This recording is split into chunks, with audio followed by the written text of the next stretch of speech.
Chapter 9:13. Jiang Wang, who had left first, did not know that the White Raja had only given Yu Siqing an hour. In terms of his and Yu Siqing's breakthrough, time was actually on his side. However, Yu Siqing did not know that Jiang Wang did not have any means of cross-regional communication, nor could he break through the Sea clan's communication blockade, so he did not succeed in asking for help. In Yu Siqing's opinion, human reinforcements from other regions would arrive at any time. He had to hurry. This caused both sides to be very anxious. Jiang Wang wanted to break through quickly, while Yu Siqing wanted to complete the search and kill quickly. They did not know each other before and had never come into contact.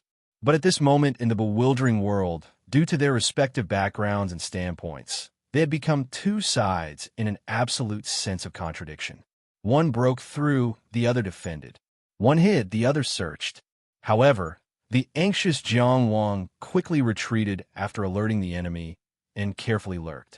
It seemed that he was not in a hurry to break through and could hide until the end of time. The anxious Yu Siqing also stood motionless in front of the Realm River, as if he was not worried about whether the mission would be successful or whether he could be turned into a stone statue here. A wise man once said, "Even if Mount Tai collapses in front of you, your expression will not change. Even if a deer rises to the left, your eyes will not blink.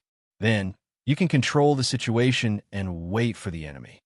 Regardless of their strength, in terms of temperament, both sides already had the temperament of a powerhouse.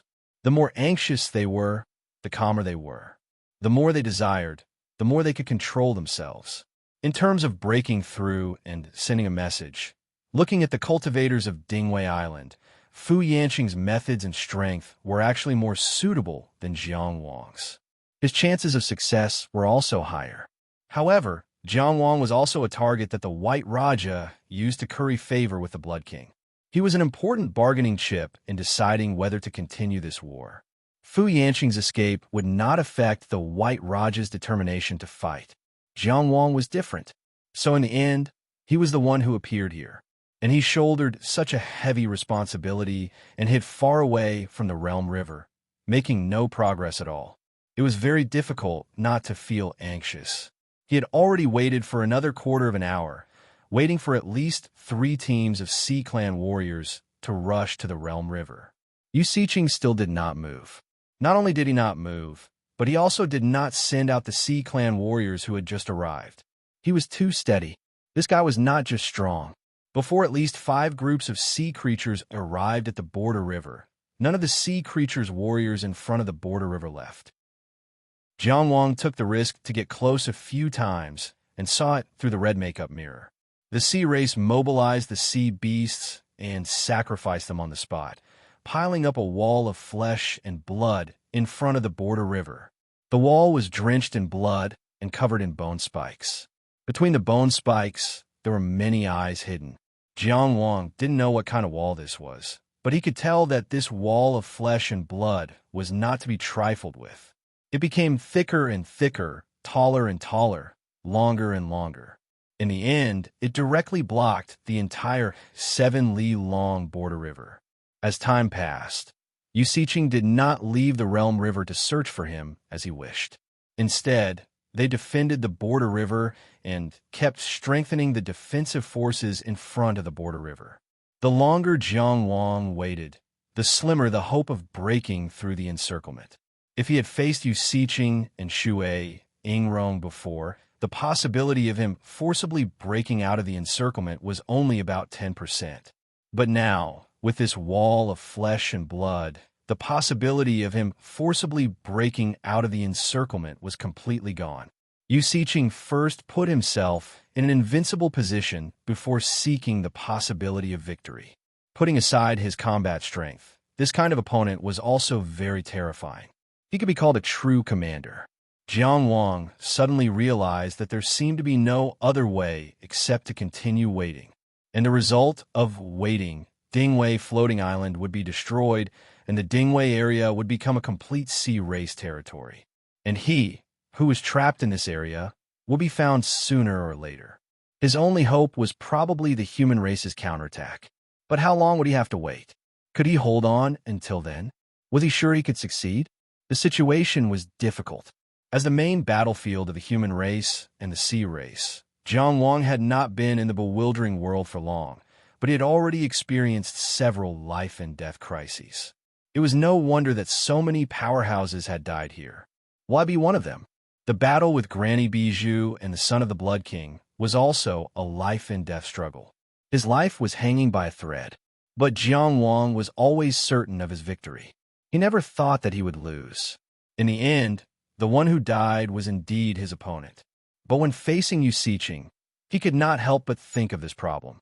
He wondered if the warm breeze of the sea sacrificial ceremony next year could bring back the soul in the Dingwei area. He was not willing to wait. He did not want to waste any time, but he knew very well that he could only wait. Jiang Wang suppressed his impulse to fight to the death with his terrifying willpower. He waited silently and did not make any movements. More than 100 sea race warriors gathered in front of the border river.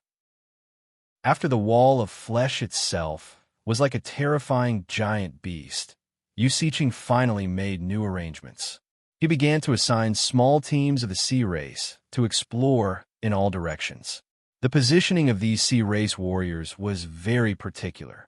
Jiang Wang could not see any more secrets, but he could tell that this positioning was very convenient for communication between each other.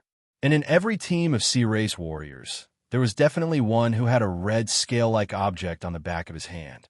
It was not difficult to determine that this object maintained some kind of communication between the teams.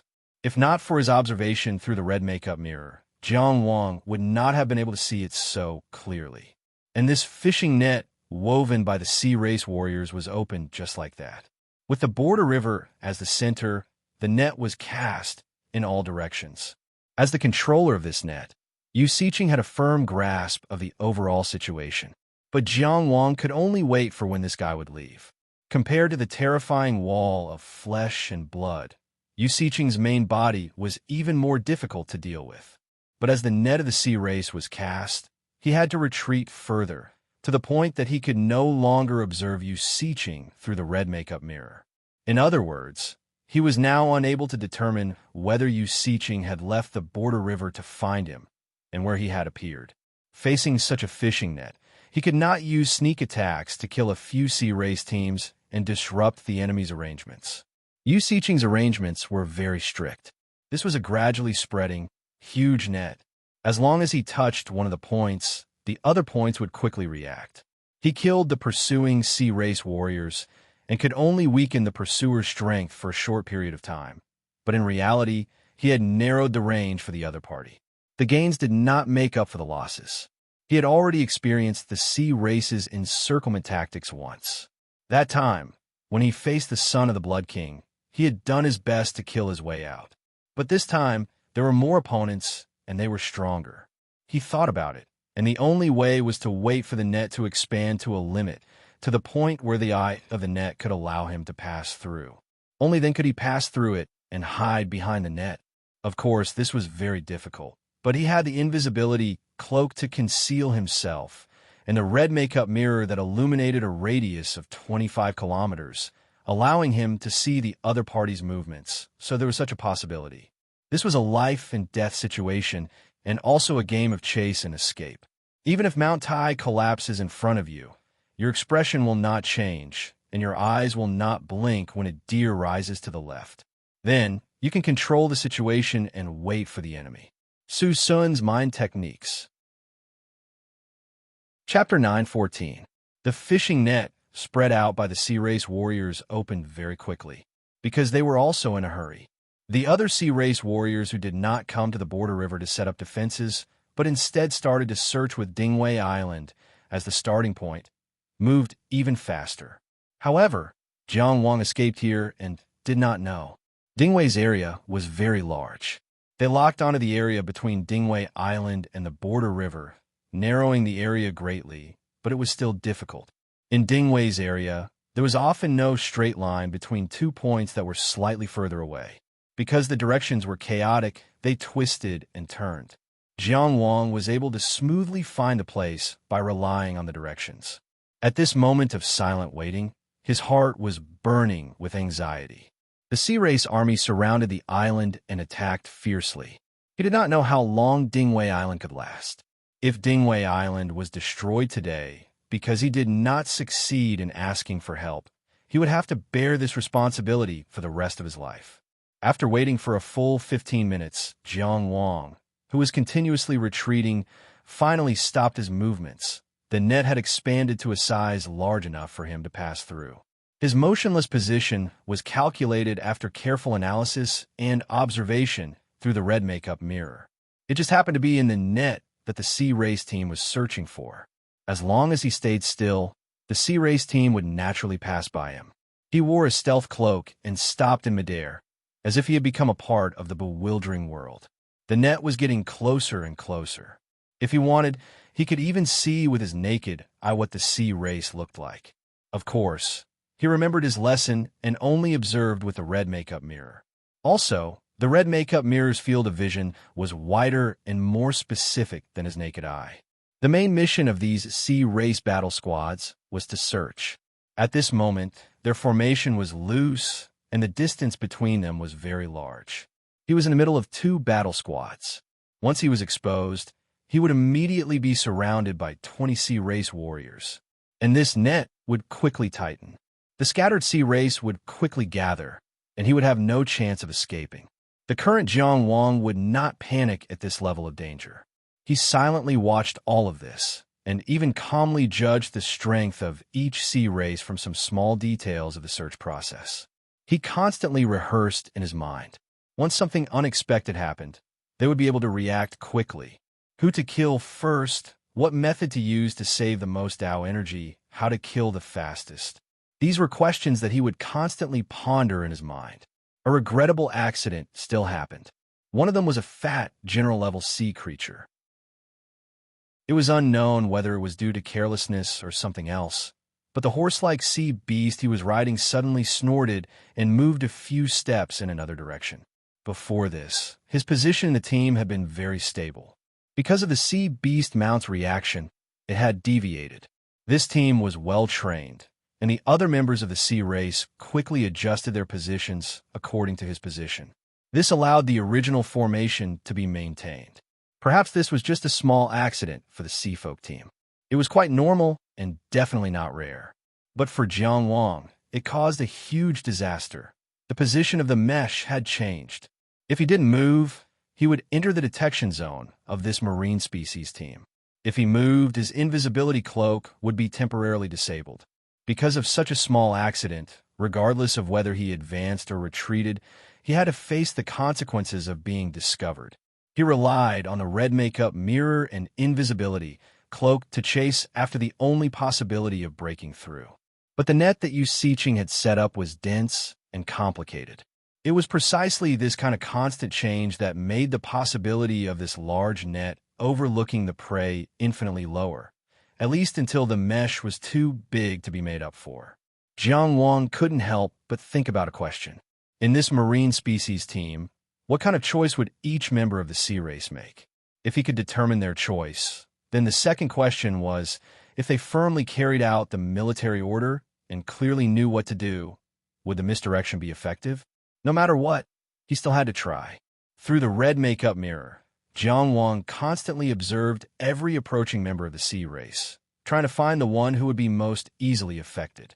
Then, he would use the misdirection divine ability to cause this member of the Sea Race to deviate naturally and affect the entire team, causing the mesh to silently move again until he perfectly passed through.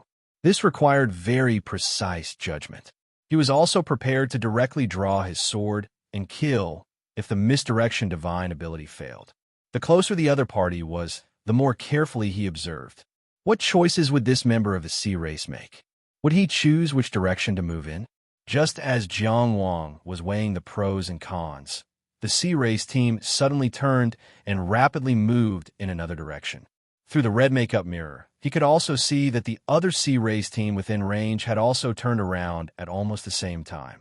Just as he had predicted, when a certain point changed, the entire net moved. The formation of the Sea Race team also changed. They directly tore apart the formation. The faster ones accelerated forward, while the slower ones chased behind. They also vaguely formed another line of defense to prevent the target from accidentally breaking through the fishing net. The sea race warriors that formed this large net began to move with astonishing agility. Comparing the searching sea race warriors to the nodes of the fishing net, when a certain area on the fishing net changed, the nodes would contract at the fastest speed, directly locking down the area that changed. This was also the reason why Jiang Wang had made the judgment that he couldn't use an ambush to break through the situation. But at this moment, the reason for this net to change was not him. He was here, and he didn't have time to make any moves. Now that all the human cultivators had fled back to the floating island, the person who touched a certain point of the fishing net could only be Chumi. Chumi had been discovered by the sea race team. It was good that Liang Shanglo's concealment technique was not as good as the invisibility cloak. He had encountered the same predicament, and it was also good that he couldn't avoid it. In any case, this sudden change created an opportunity for Jiang Wang. At this moment, not only was he once again in the safe fishing net, but this safe gap was also rapidly expanding. He could have used this opportunity to break out of the encirclement. But for some reason, at this moment, he still thought of Ding Jingshan's words. In the bewildering world, we are all comrades. It was too simple a sentence. But it left a deep impression on him. He even wondered if it was possible that Chumi had been discovered on purpose to create a commotion for him, to help him divert the sea race's attention. Although this possibility was minuscule, the guy also seemed very untrustworthy. But after all, Fu Yanqing had said that Chumi could be trusted in this matter. Jiang Wang thought for a moment and finally made a decision. He shattered the green clouds with one foot and moved quickly, appearing right in front of a warrior-level sea race member who had fallen behind because of the rapid change in the formation. Before the other party could make a move, he beheaded him with his sword. Then he pinned down the other party's mount, a sea beast that looked like a tiger with scales, and occupied it with his spirit concealment snake. Then he placed a round pearl that reflected the changes of the mountains and rivers into its mouth. It was the Clam King's pearl. With a thought, the sea beast dashed madly into the distance. Under the effect of the Clam King's pearl's illusory technique, it turned into Jiang Wang's appearance, stirring up the sea of fire as it sped away. In an instant, many sea race members were alerted. Jiang Wang himself didn't even look back as he rushed directly to the border river. He had already taken a great risk by diverting the sea race's attention for Chumi. This was all he could do. After all, he had sacrificed a Clam King's pearl. If this guy doesn't die later, I'll definitely make him pay it back. If he doesn't, I'll invite him to drink tea at the inspection office every day.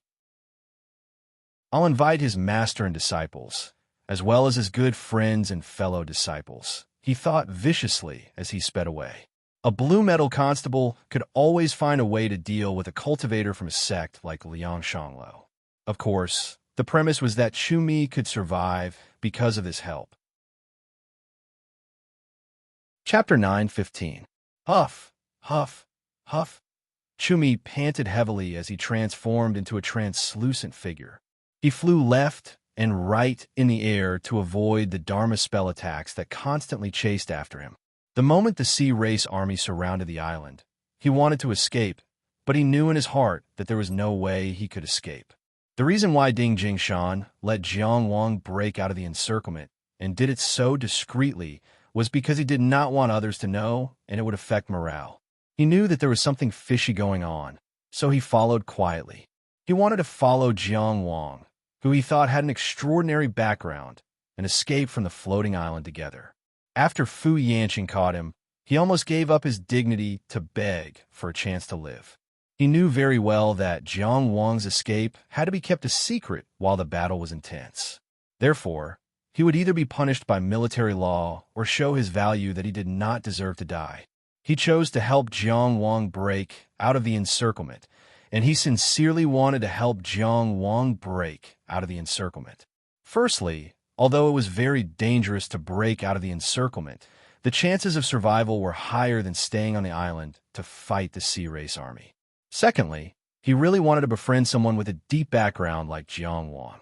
Only someone of this level would have a chance to help him clear his name and stop him from staying in the damned bewildering world.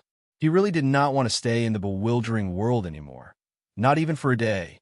Every day here, the first thing he did when he woke up was to confirm if he was still alive. He did not want to die, but how long could he live in such a precarious place? Even if he hid on the floating island all the time except for necessary battles, there was no guarantee of safety. Wasn't the White Raja under siege this time? Therefore, Chumi did his best to help Jiang Wang escape. However, after Yu Siqing blocked the Realm River, he really believed that there was no hope for this trip. Even if he and Jiang Wang worked together, they would not be Yu Siqing's match. Therefore, he tried his best to persuade Jiang Wang not to take the risk. He did not expect Jiang Wang to release him from the life shadow pouch and let him go. He was indeed grateful, but he still decided to escape. The White Raja surrounded the floating island while Yu Siqing pursued Jiang Wang. Neither of them were targeting him. The life shadow pouch had been opened, so he was like a bird flying in the sky. He could rely on his brilliant concealment technique to find a place to hide. He would only come out when the dust had settled. Even if the sea race won in the end, they wouldn't go so far as to search the entire Dingwei region for someone like him who wasn't famous. After the situation stabilized, there was always a possibility of escape. But the worst thing was that he had been discovered. His concealment technique was one of the best in the entire Dingwei floating island. Other than Fu Yanqing, he believed that he was no worse than anyone else. It wouldn't be a problem for him to hide for dozens of days. However, he underestimated the Sea tribe's determination and strength in hunting down Jiang Wang. The White Raja had sent out an entire army of nests. Under Yu Siqing's command, this army opened up a terrifying net. Unfortunately, both he and Jiang Wang were caught in the net. When the Sea Race team rushed over excitedly, and when a second Sea Race team appeared, he knew that it was all over. He had struggled to survive in the bewildering world for so long.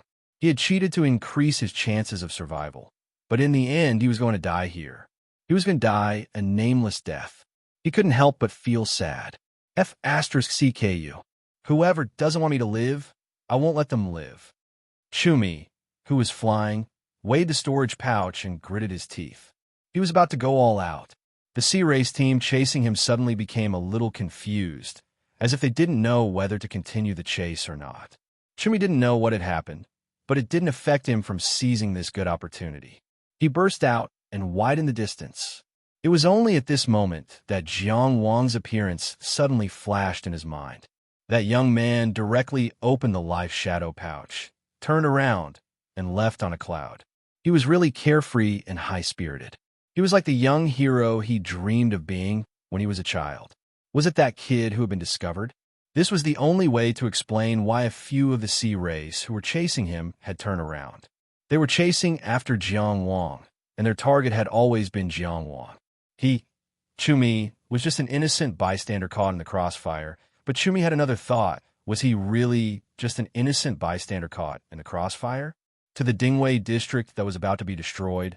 Was he, who had already served 5 years here, a passerby, or was Jiang Wang, who had just arrived a few days ago, a passerby? And who was the one fighting for this floating island? Who was the one who only wanted to save his own life? He had seen that flawless concealment suit and knew that if it was only to save his own life, Jiang Wang had a much higher chance than him. I'm sorry. No matter how much he struggled, Chumi could only say this in his mind. I can't die. He flew quickly. After abandoning a Mirage King's Pearl to create a commotion to attract the Sea Race's forces for Chumi, Jiang Wang headed straight for the border river. That already closed net would never have thought that the fish, was already outside the fishing net. No matter how tightly the net was closed, he was not inside.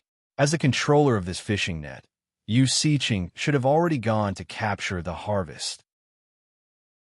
Whether it was Chumi or the illusion created by the Mirage King's Pearl, they both needed time to confirm. He could take advantage of this opportunity to force his way through the border river and go to another district of the bewildering world. Although he had a clear plan, before approaching the wall of flesh, Jiang Wang still used the red makeup mirror to observe carefully. The terrifying and ferocious wall of flesh and blood completely blocked the 7 miles of boundary river.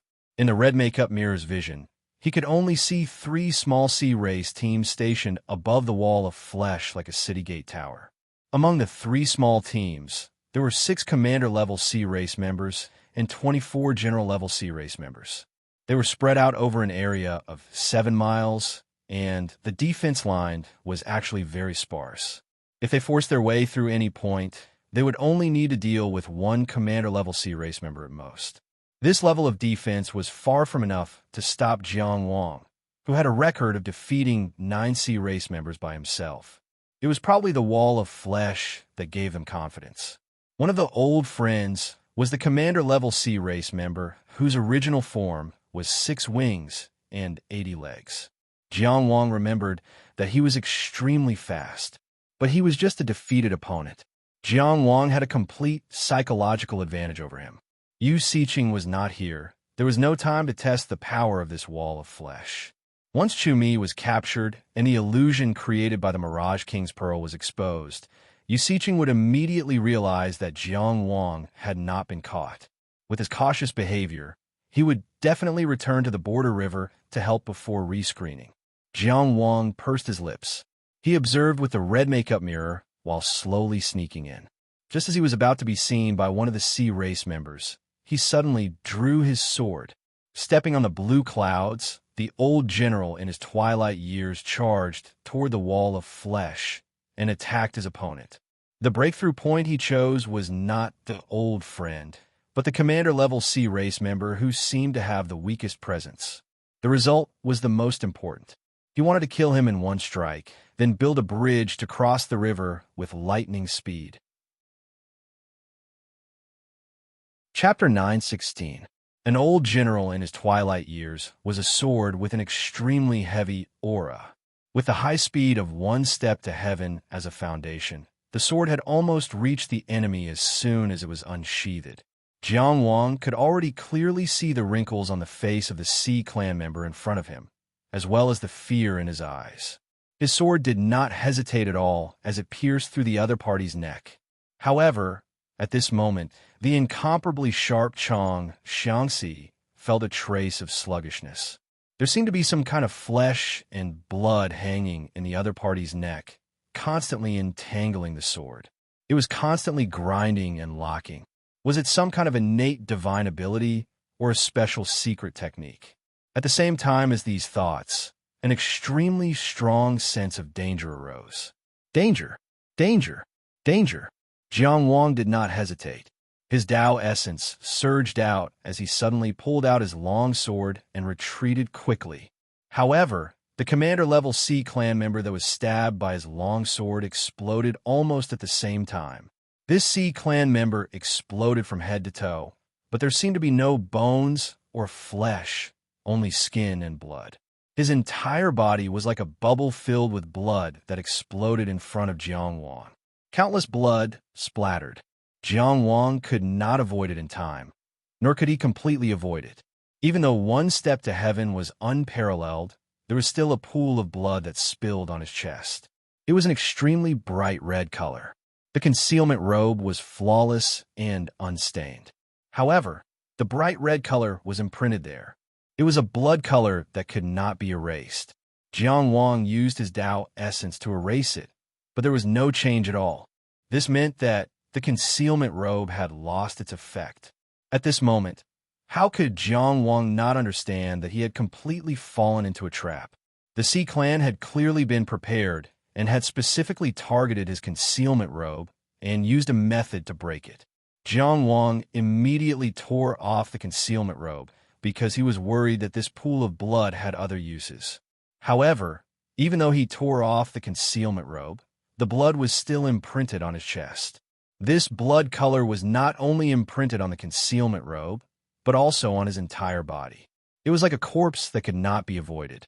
In other words, even if he did not rely on the concealment robe to hide himself, but had some kind of wonderful concealment technique, it would lose its effect at this moment. What did it mean that he had lost his ability to conceal himself while being surrounded by the sea race's experts. He had completely lost the ability to hide. Realizing this, Jiang Wang's rapidly retreating figure abruptly came to a halt the instant the stealth cloak was torn off and blood still stained his body. His green cloud stomp shattered as he resolutely charged back. In such a desperate and dangerous moment, he judged that he had already lost the space to maneuver. In this battle of breaking through and defending, chasing and fleeing, he had already fallen into a complete disadvantage. But there was still one chance, and that was to rush over, break through this line of defense, and rush across the border river. As long as he successfully left Ding Wei's area, losing his concealment ability was nothing. At the very least, they wouldn't have to face the encirclement of the sea race in the next area where the human race had the advantage. He would find an opportunity to wash off the bloodstains on his body later. These calculations took a long time to say, but they were all done in a flash.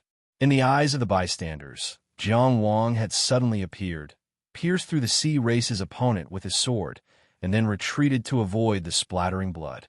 Then, he rushed forward again, brandishing his sword to kill again.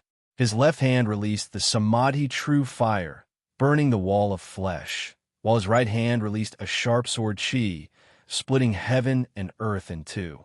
He was truly brave and ferocious. And at that moment, his calculations, the hundreds and thousands of thoughts in his mind, were unknown to others. But when a samadhi true fire approached, the wall of flesh suddenly wriggled. First, a bloody mass of flesh jumped out, spreading out halfway, like a large pancake, wrapping around the falling samadhi true fire. Then, in the middle of the wall of flesh, a head squeezed out. This face had a sharp face, malicious eyes, and black scales on its brow bone. It was Yu Siqing. He hadn't left at all. He had been guarding the border river from beginning to end. He had used the wall of flesh to hide his tracks, avoiding the detection of the red makeup mirror. All of this was a trap, and Jiang Wang had completely fallen into his trap. Jiang Wang had inadvertently alerted the enemy and collected information on him. How could he not have captured information on Jiang Wang from that encounter? He could be sure of two things. One was that Jiang Wang had an extremely strong concealment ability. Otherwise, he wouldn't have been able to avoid his detection and disappear from his senses. Two was that Jiang Wang had an extremely strong vision. He was clearly the faster party. But in reality, Jiang Wang could fight and leave whenever he wanted. This was enough to explain the problem. If he didn't get rid of these 2 points, Jiang Wang could keep playing hide-and-seek with him. Wanting to find Jiang Wang in an hour was no different from a fool's dream. From when Yu Wangu successfully led a team to surround Jiang Wang, he could roughly estimate the approximate range of Jiang Wang's vision. Therefore, Yu Siqing spread out a large net, using the sea race warriors to search and drive Jiang Wang away, forcing him to a distance where he could see the situation near the border river, and then he used the wall of flesh to complete his hiding. The wall of flesh almost temporarily assimilated him. He wasn't afraid of being discovered at all. Jiang Wang saw him as the biggest threat. He had to avoid him before he dared to forcefully cross the border river. How could he not know this? Therefore, he made himself invisible. Since the other party relied on his extremely strong vision, then he would use his extremely strong vision to set a trap for the other party. As for his concealment technique, it was even easier to deal with. A ball of filthy blood splashed down. It couldn't be removed. No matter how he hid, the blood couldn't be removed in a short time. Without a doubt, Yu Siqing had already gained an overall advantage in this match. And the moment Jiang Wang saw Yu Siqing, his figure changed again, from approaching to rapidly retreating. The moment that face appeared, he understood that he had completely fallen into a trap. The possibility of forcefully crossing the border river had disappeared. If he continued to stay here, only death awaited him. Therefore, he quickly retreated, exploding with his Tao essence to the greatest extent, madly using his technique. The good fortune azure clouds shattered one by one. Just as Yu Siqing emerged from the wall of flesh, he saw that the young human cultivator had already retreated far away. He seemed to have completely broken free of inertia, moving forward and backward with great ease. The attacks of the surrounding sea race warriors all missed. His gaze was cold. He directly reached out and clawed downwards. Jiang Wang, who was retreating, stepped on the azure clouds and suddenly turned. But intense pain still came from his abdomen. 3 extremely deep wounds had already been torn open, blood gushing out from them. Jiang Wang casually pressed down, forcibly stopping the bleeding. But he knew in his heart that if he had been a step slower, his entire abdomen would have been torn apart. Yu Xiqing's abilities were actually so terrifying. The intense pain didn't affect Jiang Wang's senses. He maintained his high speed while pressing down on the 8 notes burning the sea. The vast waves of fire and sound blocked his vision for a short period of time. Afterwards, he continuously tore, talismans after talismans exploding one after another behind him, regardless of their effects. Yu Xiqing emerged from the wall of flesh and directly shook his body, manifesting the Sea Lord appearance of the ghost-face osprey. This was the final moment. It was time to hunt with all his might.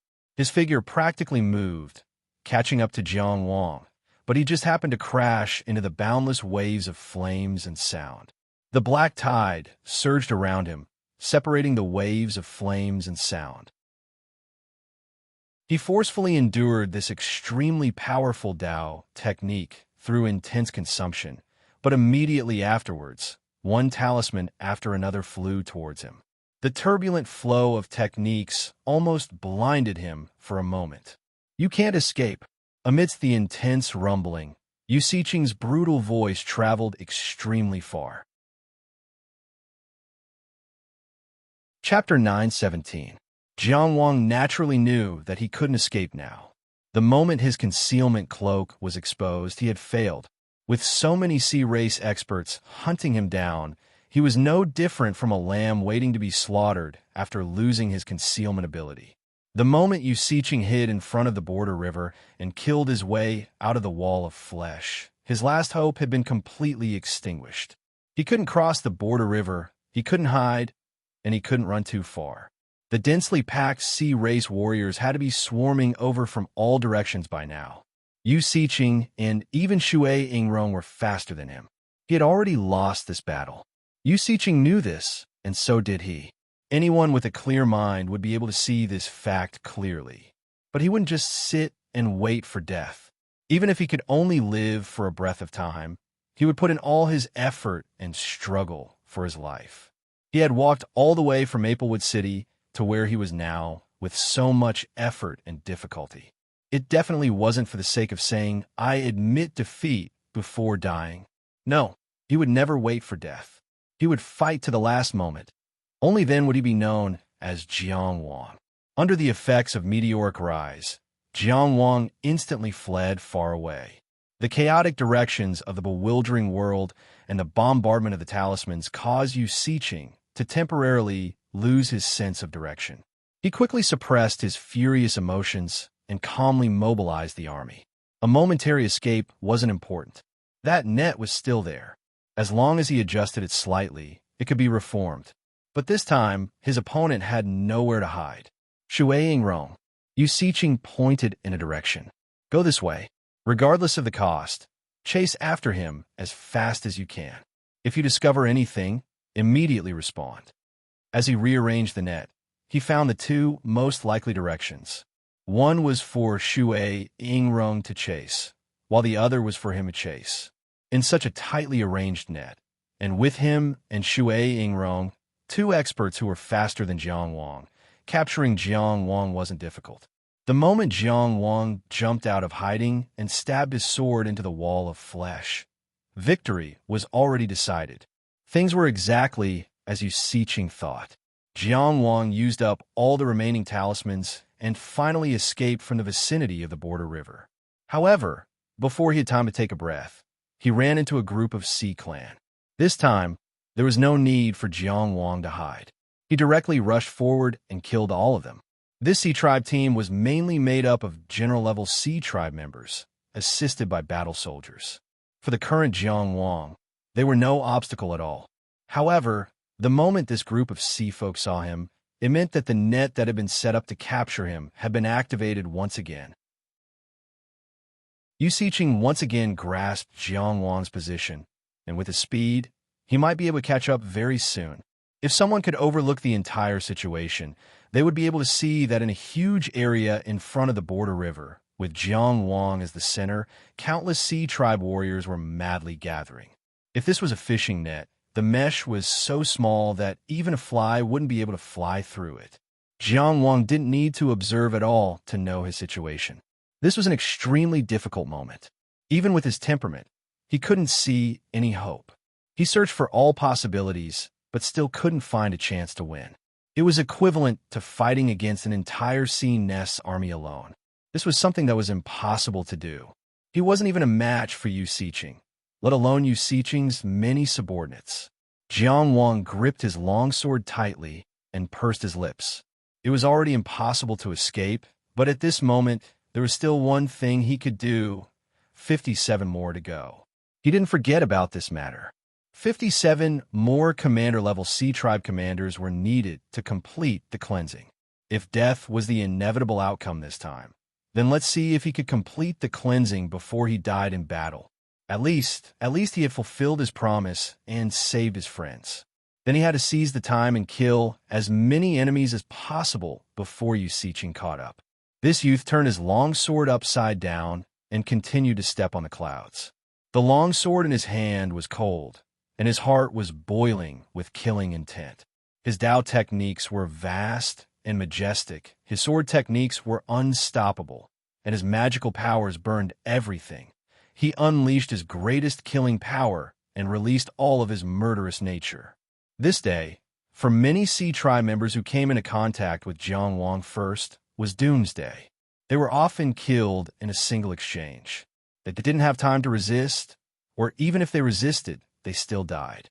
Only commander-level Sea Tribe members could exchange blows with Jiang Wang. But the commander-level Sea Tribe members at the initial stage were just passing blows. On the floating sea border list on Dingwei Floating Island, the number behind Jiang Wang's name kept jumping. Wantonly. Seeing this scene, Ding Jingshan couldn't be happy because he knew that this meant the breakthrough had failed. Jiang Wang was already in a tight encirclement. He was in a tight encirclement, but he was still fighting bloody battles. This youth could be considered a good warrior, and he never gave up fighting at any time. But if he didn't give up, it would be useless. He would still die. A Qianjiao of the human race died in Dingwei region, just like that. It wasn't that his skills were inferior to others in the wild hunting. On the contrary, he had a stunning battle record.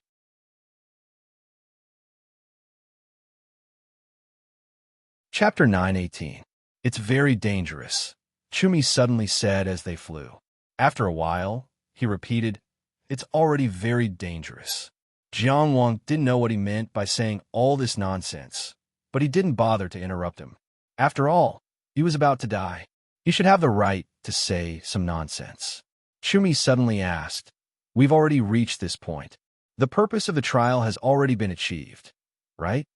Jiang Wang glanced at the large group of sea creatures in front of him. He quickly turned around and changed directions again. Fortunately, he was in a chaotic place like the bewildering world, which was why he could move around for so long. It's already impossible for us to escape. Whatever trump cards we have, it's time for us to use them. We only have one life. There's no second chance. Chumi chattered. Jiang Wang thought about the box of talismans that he had used up, the 5-colored fish that was still recuperating, the 7 mysteries robe that had been smashed into pieces, and the pearl of the Mirage King that he did not know who had gotten it. He could not think of anything else that he still had. He could only attribute it to this person's desperation. Moreover, they were in the same situation. Neither of them could escape. For a moment, they sympathized with each other. Sigh. He could only sigh in his heart. Seeing that Jiang Wang didn't speak, Chumi finally couldn't help but say, call for help, call for help. I don't want to die. I really don't want to die. Stop fooling around, young master. Call for help. Jiang Wang was silent for a while. Finally, he replied, call for who? Call for your backer. With your background, How can you come to the bewildering world without the secret protection of a strong person? Hurry up and call them out. Just send a few perfected persons or something. If perfected persons aren't convenient, even deities will do. There's no need to be afraid of these useless people. This misunderstanding was too ridiculous. Jiang Wang pursed his lips. I came to the bewildering world to wash away my sins.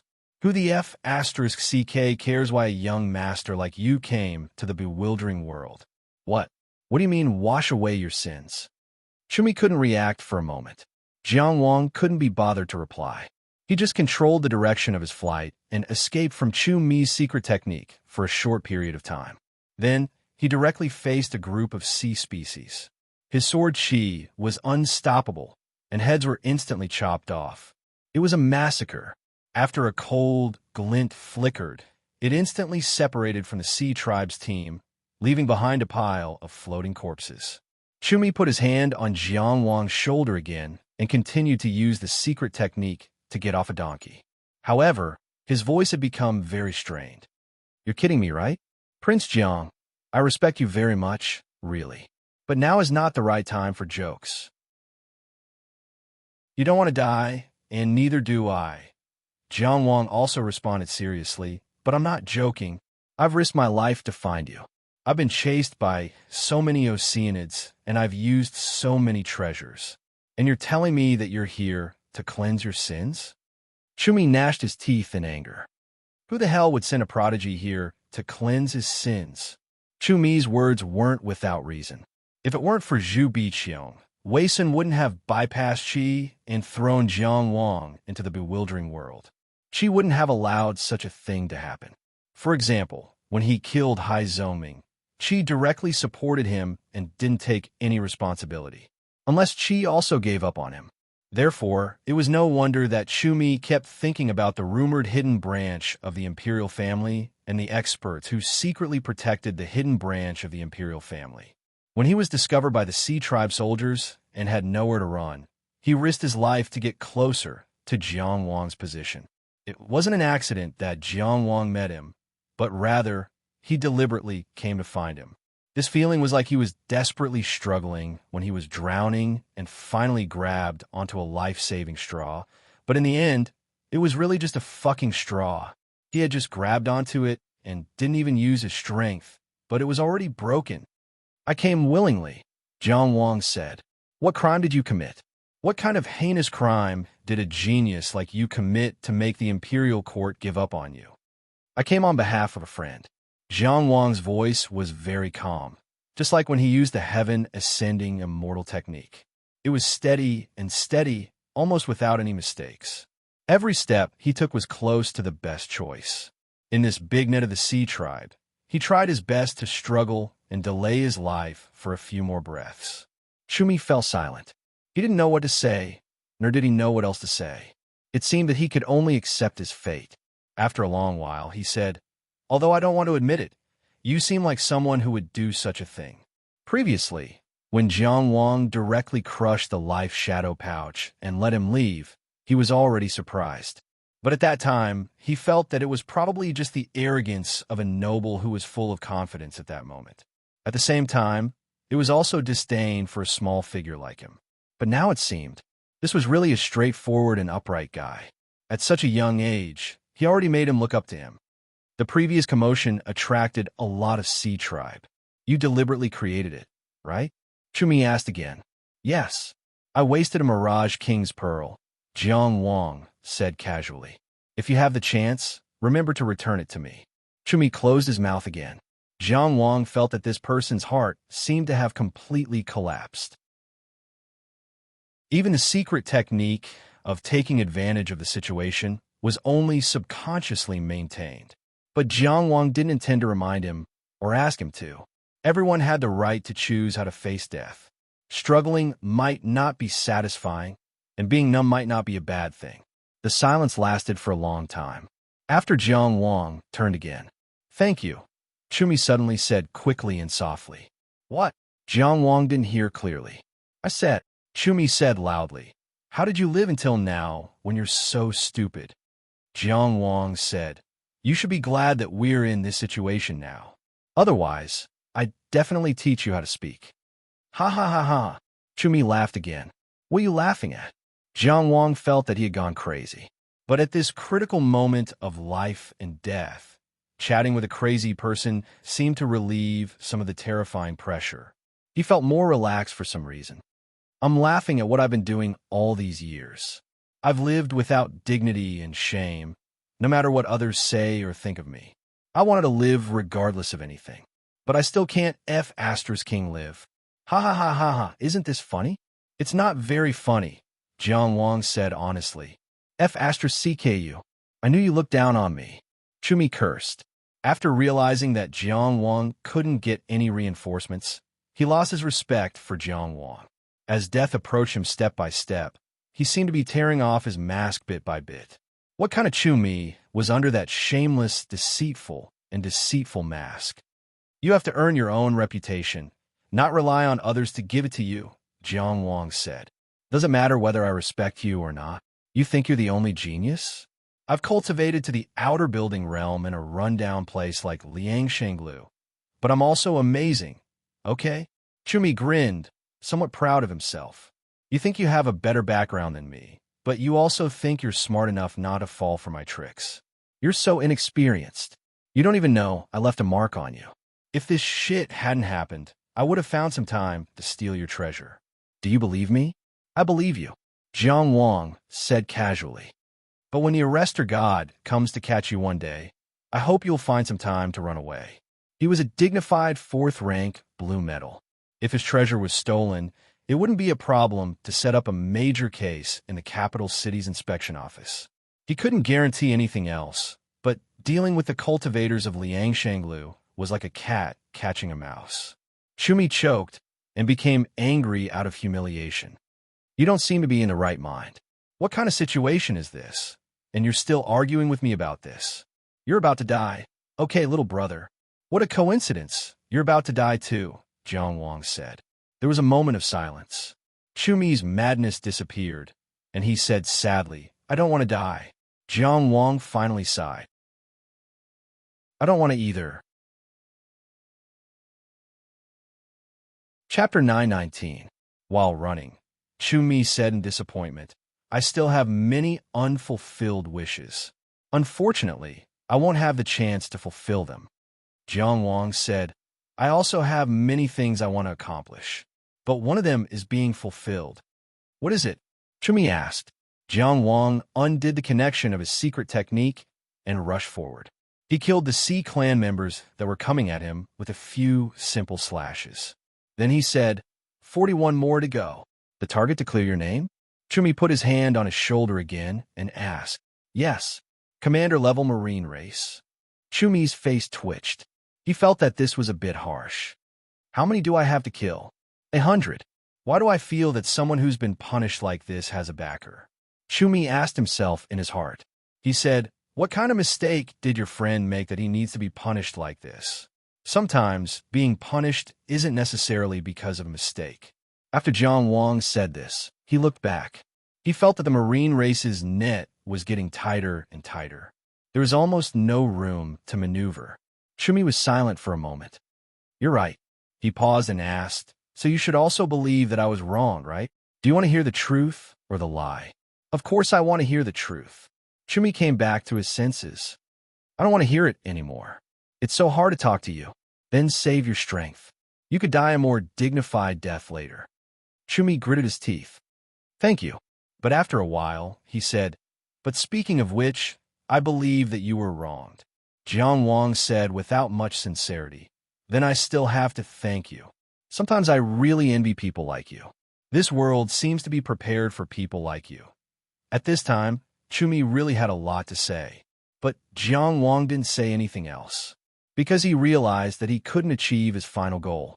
The sharp whistle that he had heard before rang out again. It was extremely ear-piercing. Yu Siqing had already caught up. This sound was like death's final knock on the door. I really was wronged, Chumi said hurriedly. Then, she seemed to have gotten over it.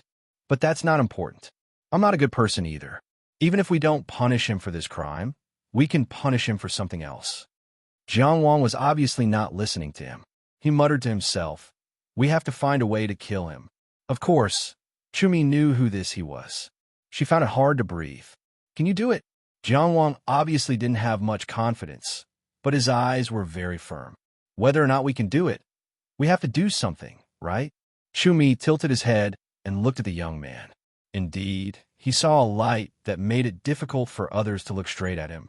It wasn't that he was too sharp, but the reflection on his body, the image of himself that was gradually drifting away, was indeed tormenting.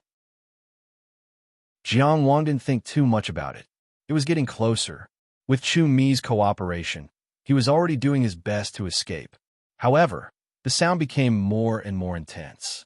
The huge Sea Lord's true form had already appeared in the range that could be seen with the naked eye. He held his sword and turned around. In his final movement, he tried his best to move to a place where there were fewer Sea Race clansmen to create space for his final struggle. Then, this was a moment. He would test the strength of the strongest high-level Sea Race commander in Dingwei District. He would fight to the death with him. Just as Jiang Wang's fighting spirit was surging, a sound suddenly rang out. Listening carefully, it also seemed to be soundless. A feeling of disgust rose in his heart. That feeling of discomfort came suddenly, but it quickly calmed down. Jiang Wang realized that the feeling didn't originate from him, nor was it limited to him. Some kind of change had occurred in the entire environment. Look, Chumi's voice was pleasantly surprised. Less than 10 li in front of them, a surging 5-colored belt of light had appeared. That was a shattered time and space, a collapsing law.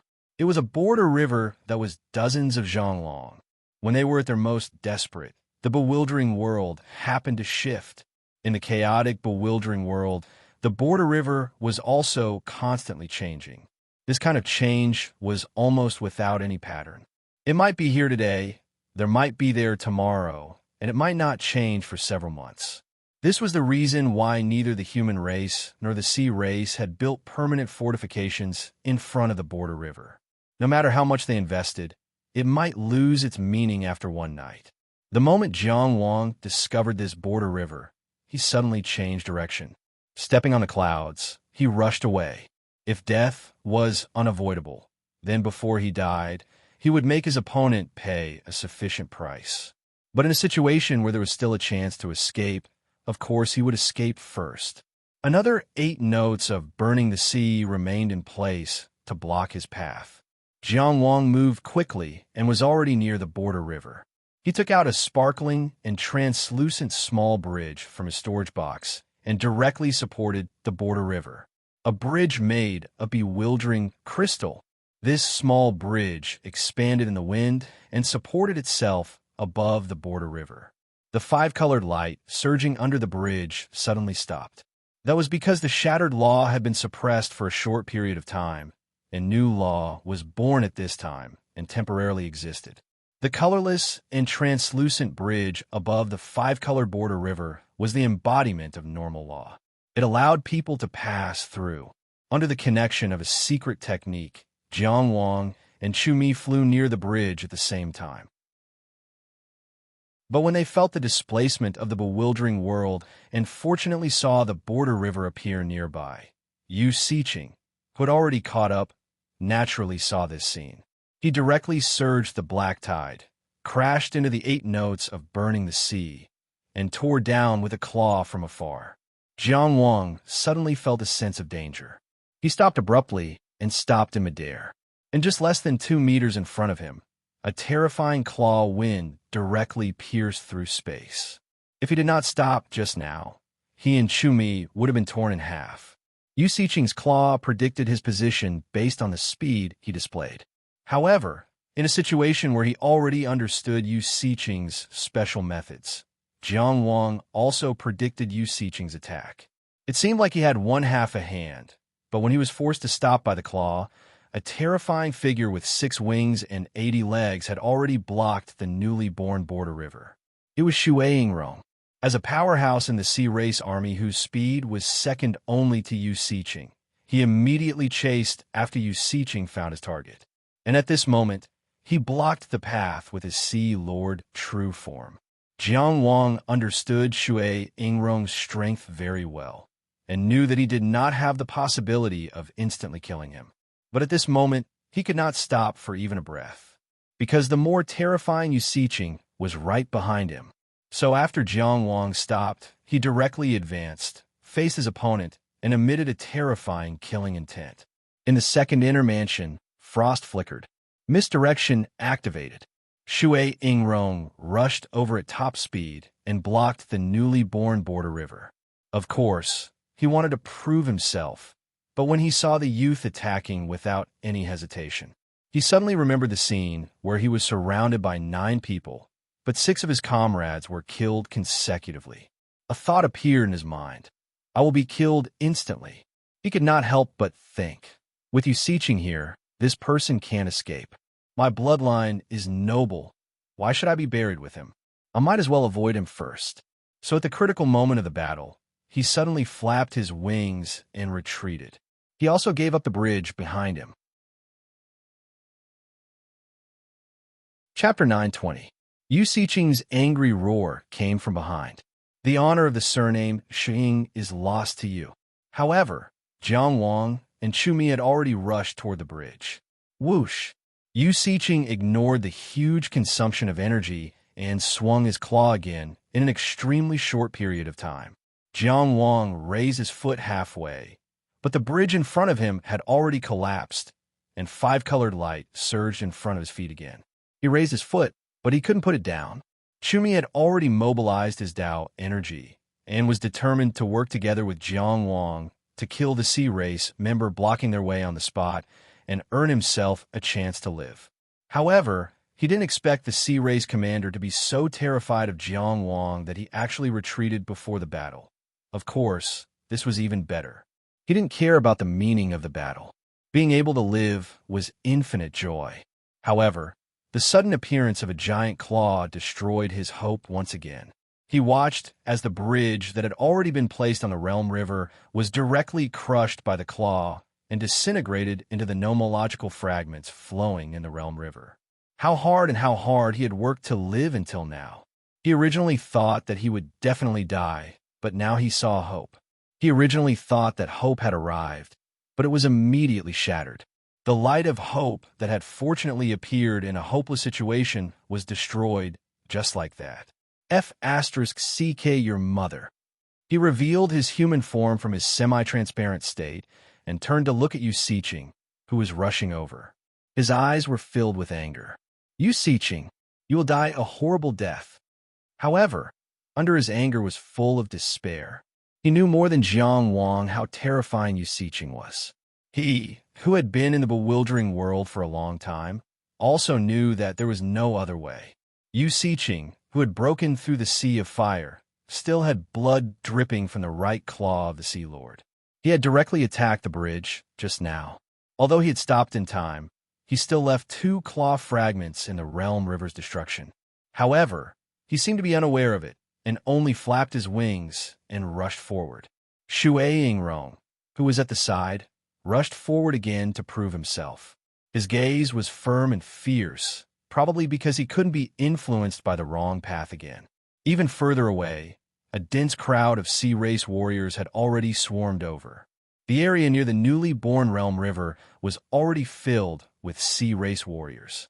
Jiang Wang and Chu Mi were like 2 candlelight burning in the cold night, tottering on the verge of collapse. In front of the Realm River was a land of death. Even they themselves were well aware of this. Along the way, it was hard to say whether it was to relieve the fear in their hearts or not. They told themselves time and time again how things would end. However, when the moment actually arrived, they still couldn't accept it. Jiang Wang did not say a word. He held his sword and charged back. Suddenly, he leapt into the realm. This action was too sudden, causing everyone to be unable to react in time. In the distant stars, he was already standing in the Realm River. His body continued to disintegrate. The surging Zhongs was the brilliant starlight that fell from the distant sky, surged and formed a bridge, riding on the boundary river. Cross, he yelled. Of it. Because Jiang Wang stepped on the green clouds, and his charging figure turned back once again, stepping on the star bridge. And he, of Jiangyu. In the next moment, Yu Siqing pounced over and also stepped onto the realm river. Chumi, who only had half of his body left, didn't speak. He couldn't speak at all as the pain faded away. But his body suddenly collapsed. His realm river also collapsed on the spot. He hastened his own death, not letting Yu Siqing step on him to cross the river. Yu Siqing's figure had already disappeared. He went to another area. However, his left claw was caught off guard and remained in the realm river, disintegrating along with Chumi. A large part of a person's cultivation was the comprehension of laws. Why could outer sect cultivators not get lost in a place as chaotic as the bewildering world? It was because the sacred tower they erected could be seen as a part of the Star Dome. Even in such an inverted place, cultivators could still find their way through the bewildering world. In a sense, the human body was the universe. The human body was the embodiment of laws. Therefore, in theory, as long as outer sect cultivators were willing to sacrifice themselves, they could use the Star Tower's power to temporarily construct laws on the Realm River. It was like a bridge made of bewildering crystal. Chumi had long left a mark on Jiangwang. His purpose wasn't simple. He wanted to take advantage of the situation and steal the treasure. But even at the most dangerous time, he didn't think of surrendering. He didn't think of deliberately exposing Jiangwang's location to buy himself a chance. He only found Jiangwang when he was being hunted down. He wanted to rely on the experts who secretly protected Jiangwang to escape. Fu Yanqing said that at least in this matter, Chumi could be trusted. Indeed, he didn't disappoint. But Jiangwang didn't expect Chumi to sacrifice himself to build a realm river bridge for him to cross the river. Chumi was a person who was so afraid of death. He was someone who would kneel and beg for mercy just for a chance to live. He was someone who was good at deceiving others and was extremely selfish. But now, he didn't even leave any requests or last words. There was only one sentence: cross the river, cross the river. And so, Jiangwang crossed the river. Whether it was Jueming Island or Fishing Sea Tower, any method to reflect one's position in the bewildering world needed time to feedback and reconstruct the map after the bewildering world was displaced. And the guide needed time to accept the information. So he didn't know what area was on the other side of the Realm River. But no matter where it was, it couldn't be worse than the current situation. When we reached the bewildering world, we're all comrades.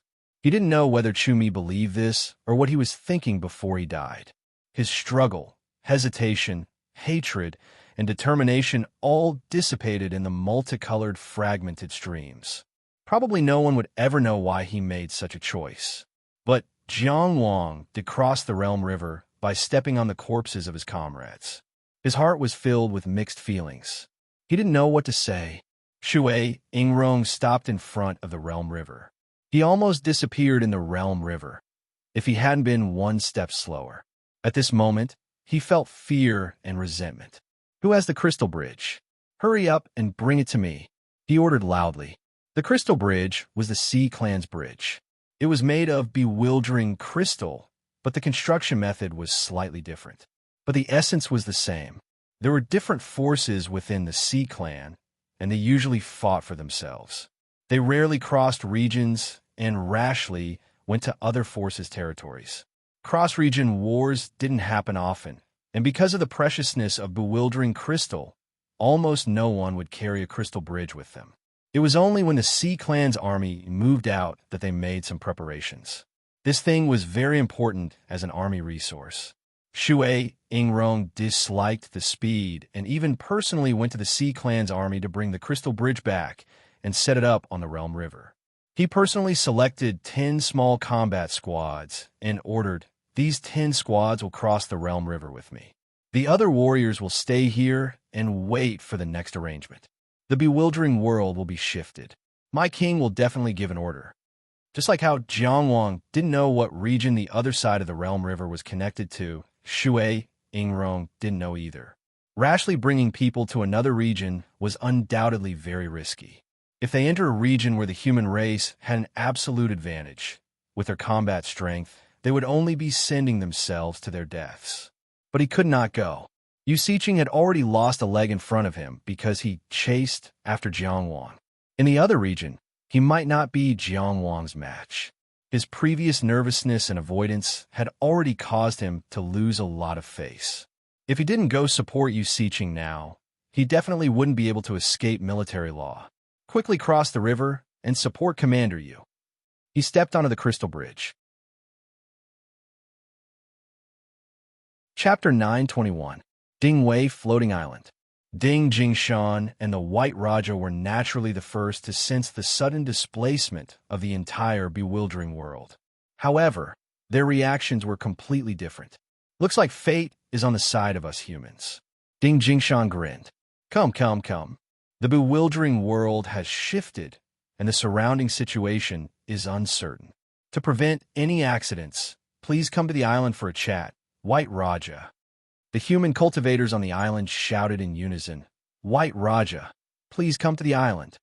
In a previous battle, the White Raja had personally led the Sea Race army to charge onto the floating island 3 times, but Ding Jingshan had chased him out all 3 times.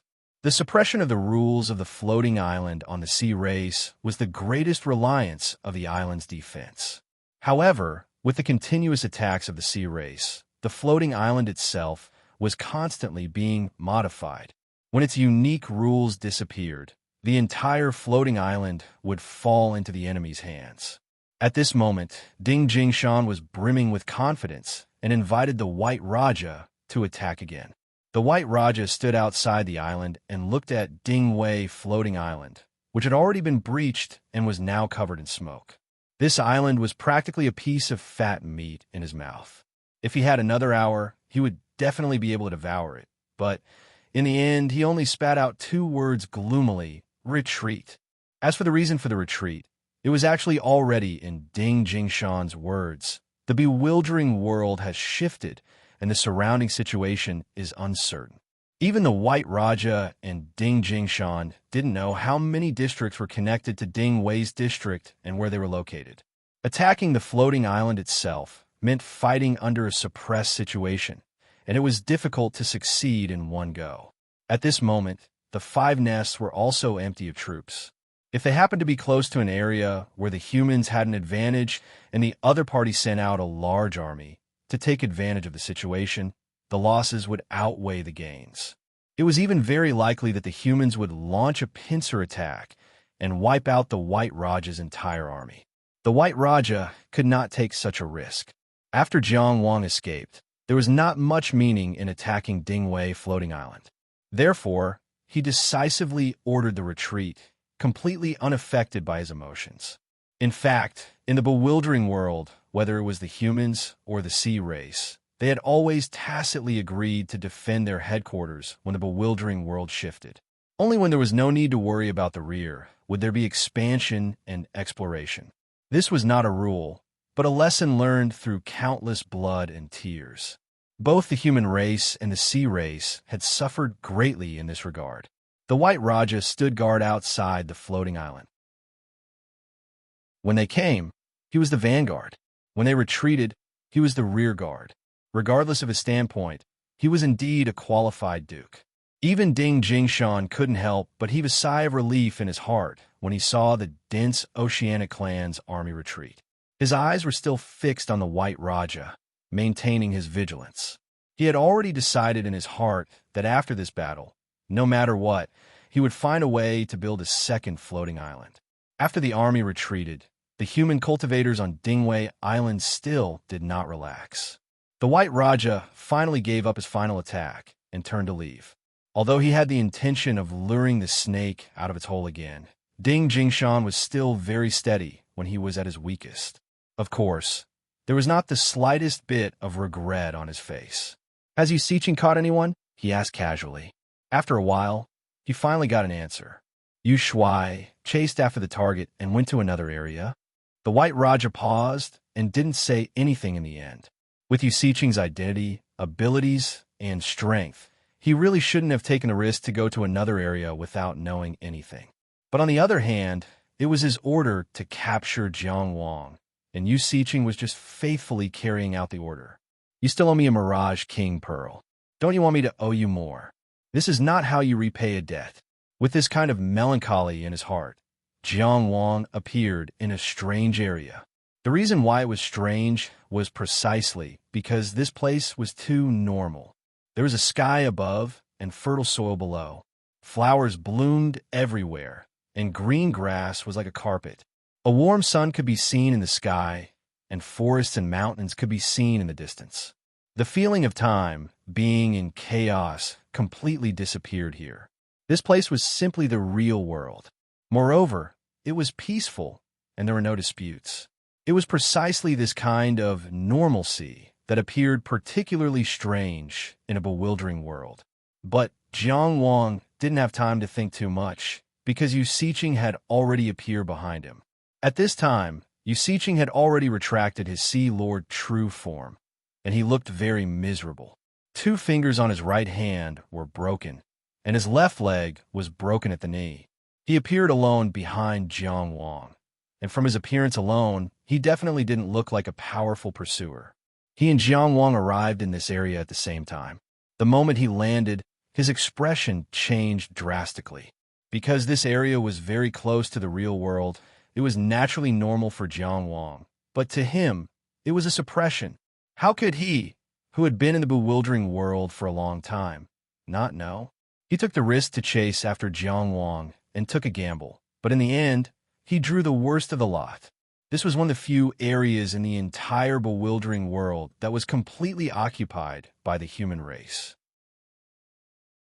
Before he could determine which area this was, Jiang Wang's sword was already coming at him. Although Jiang Wang didn't know what area this was, his perception of this area was very real. In his opinion, this was a large floating island in the bewildering world, and Yu Siqing had landed here with him.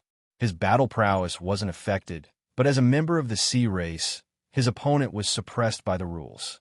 Although he had fought continuously and consumed a lot of energy, his opponent had also continuously used his Sea Lord true form. In addition, his limbs were still intact, while his opponent had lost 2 fingers and a leg in the Border River. Previously, he wasn't a match for him, but now he was a match for him. No matter how good your luck is, it can't change your weakness. Yu Siqing clawed back, and through the air, he trapped the sword in a small space. Jiang Wang twisted his sword, and around the sword chi exploded in a spiral shape, forcing Yu Siqing to let go. Then, he took advantage of the momentum and slashed diagonally, aiming at his opponent's remaining right leg. This strike was a bit dangerous, and Yu Siqing was furious.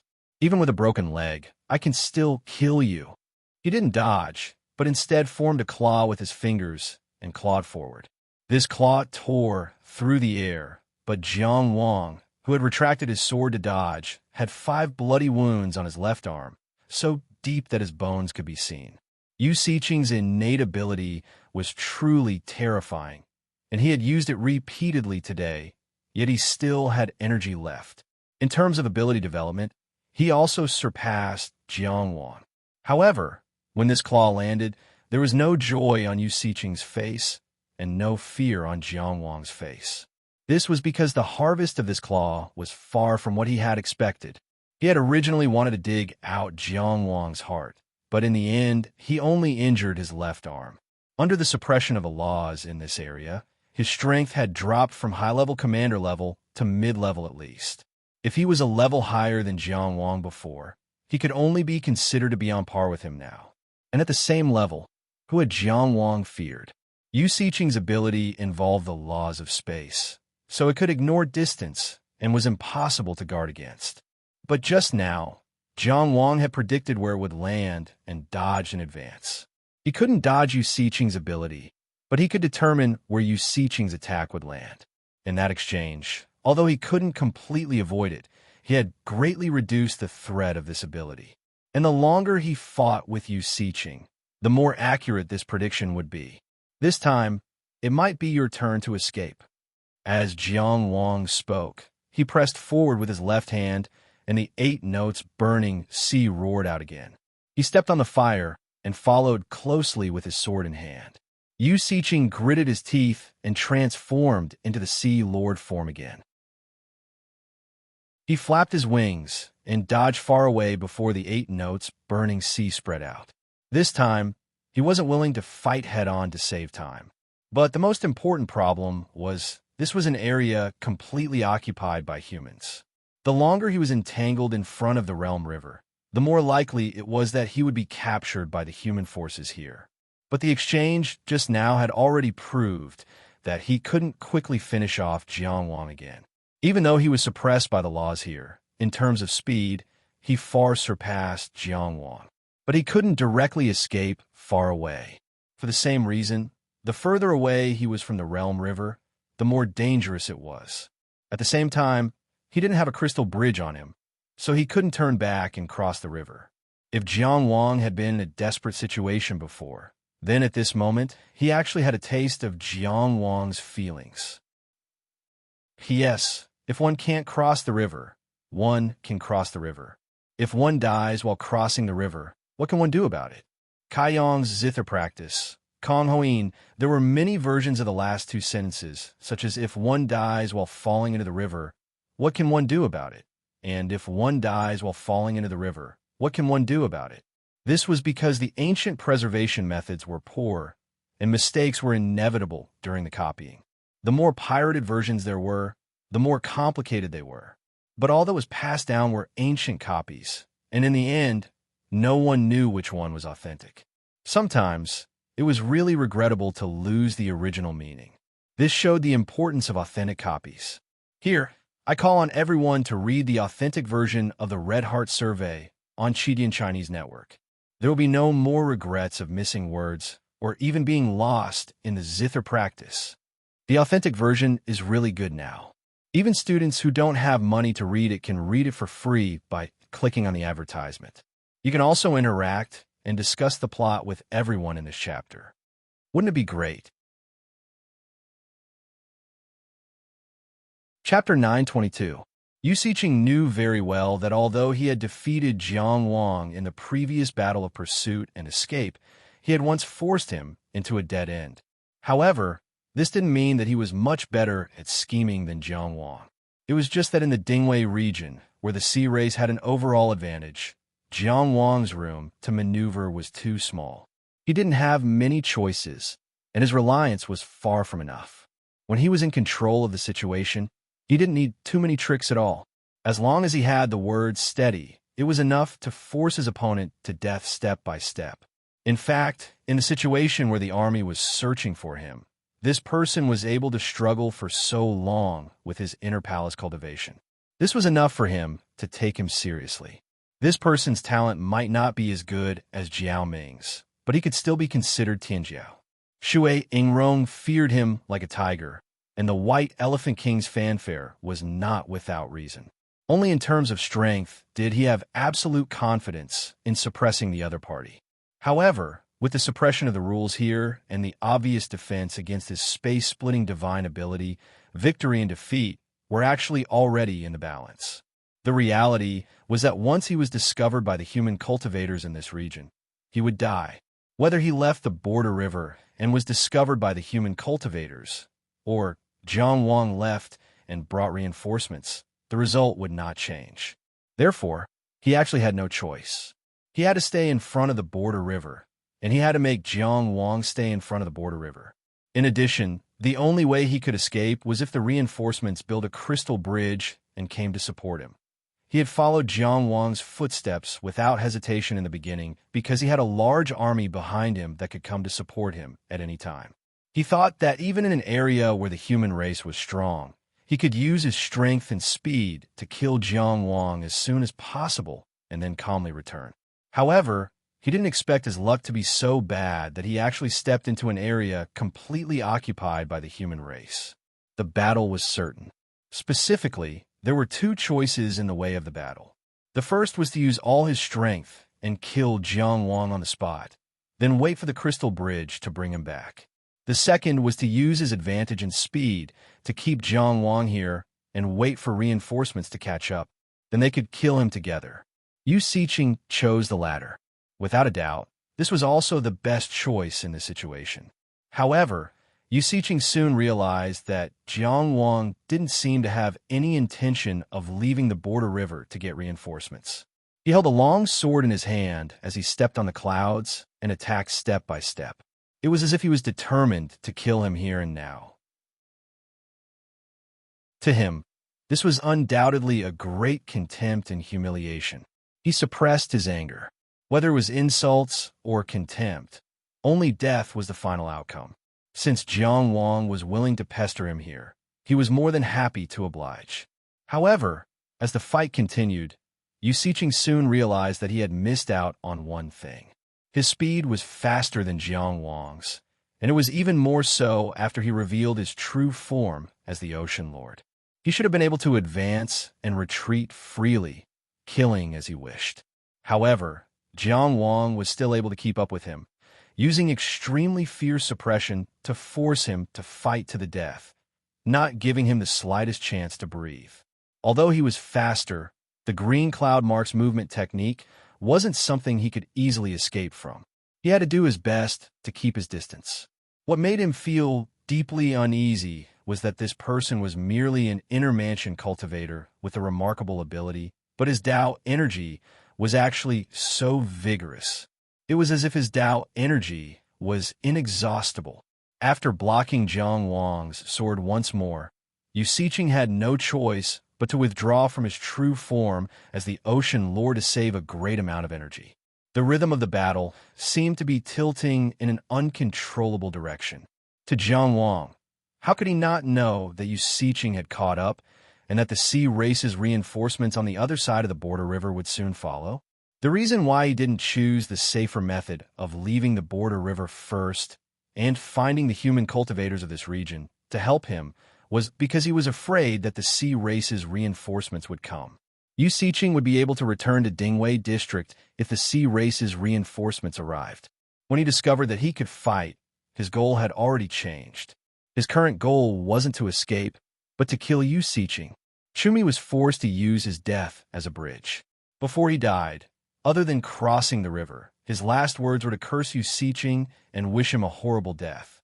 He lived because of Chumi, so he should fulfill Chumi's last wish and truly make Yu Siqing die a horrible death.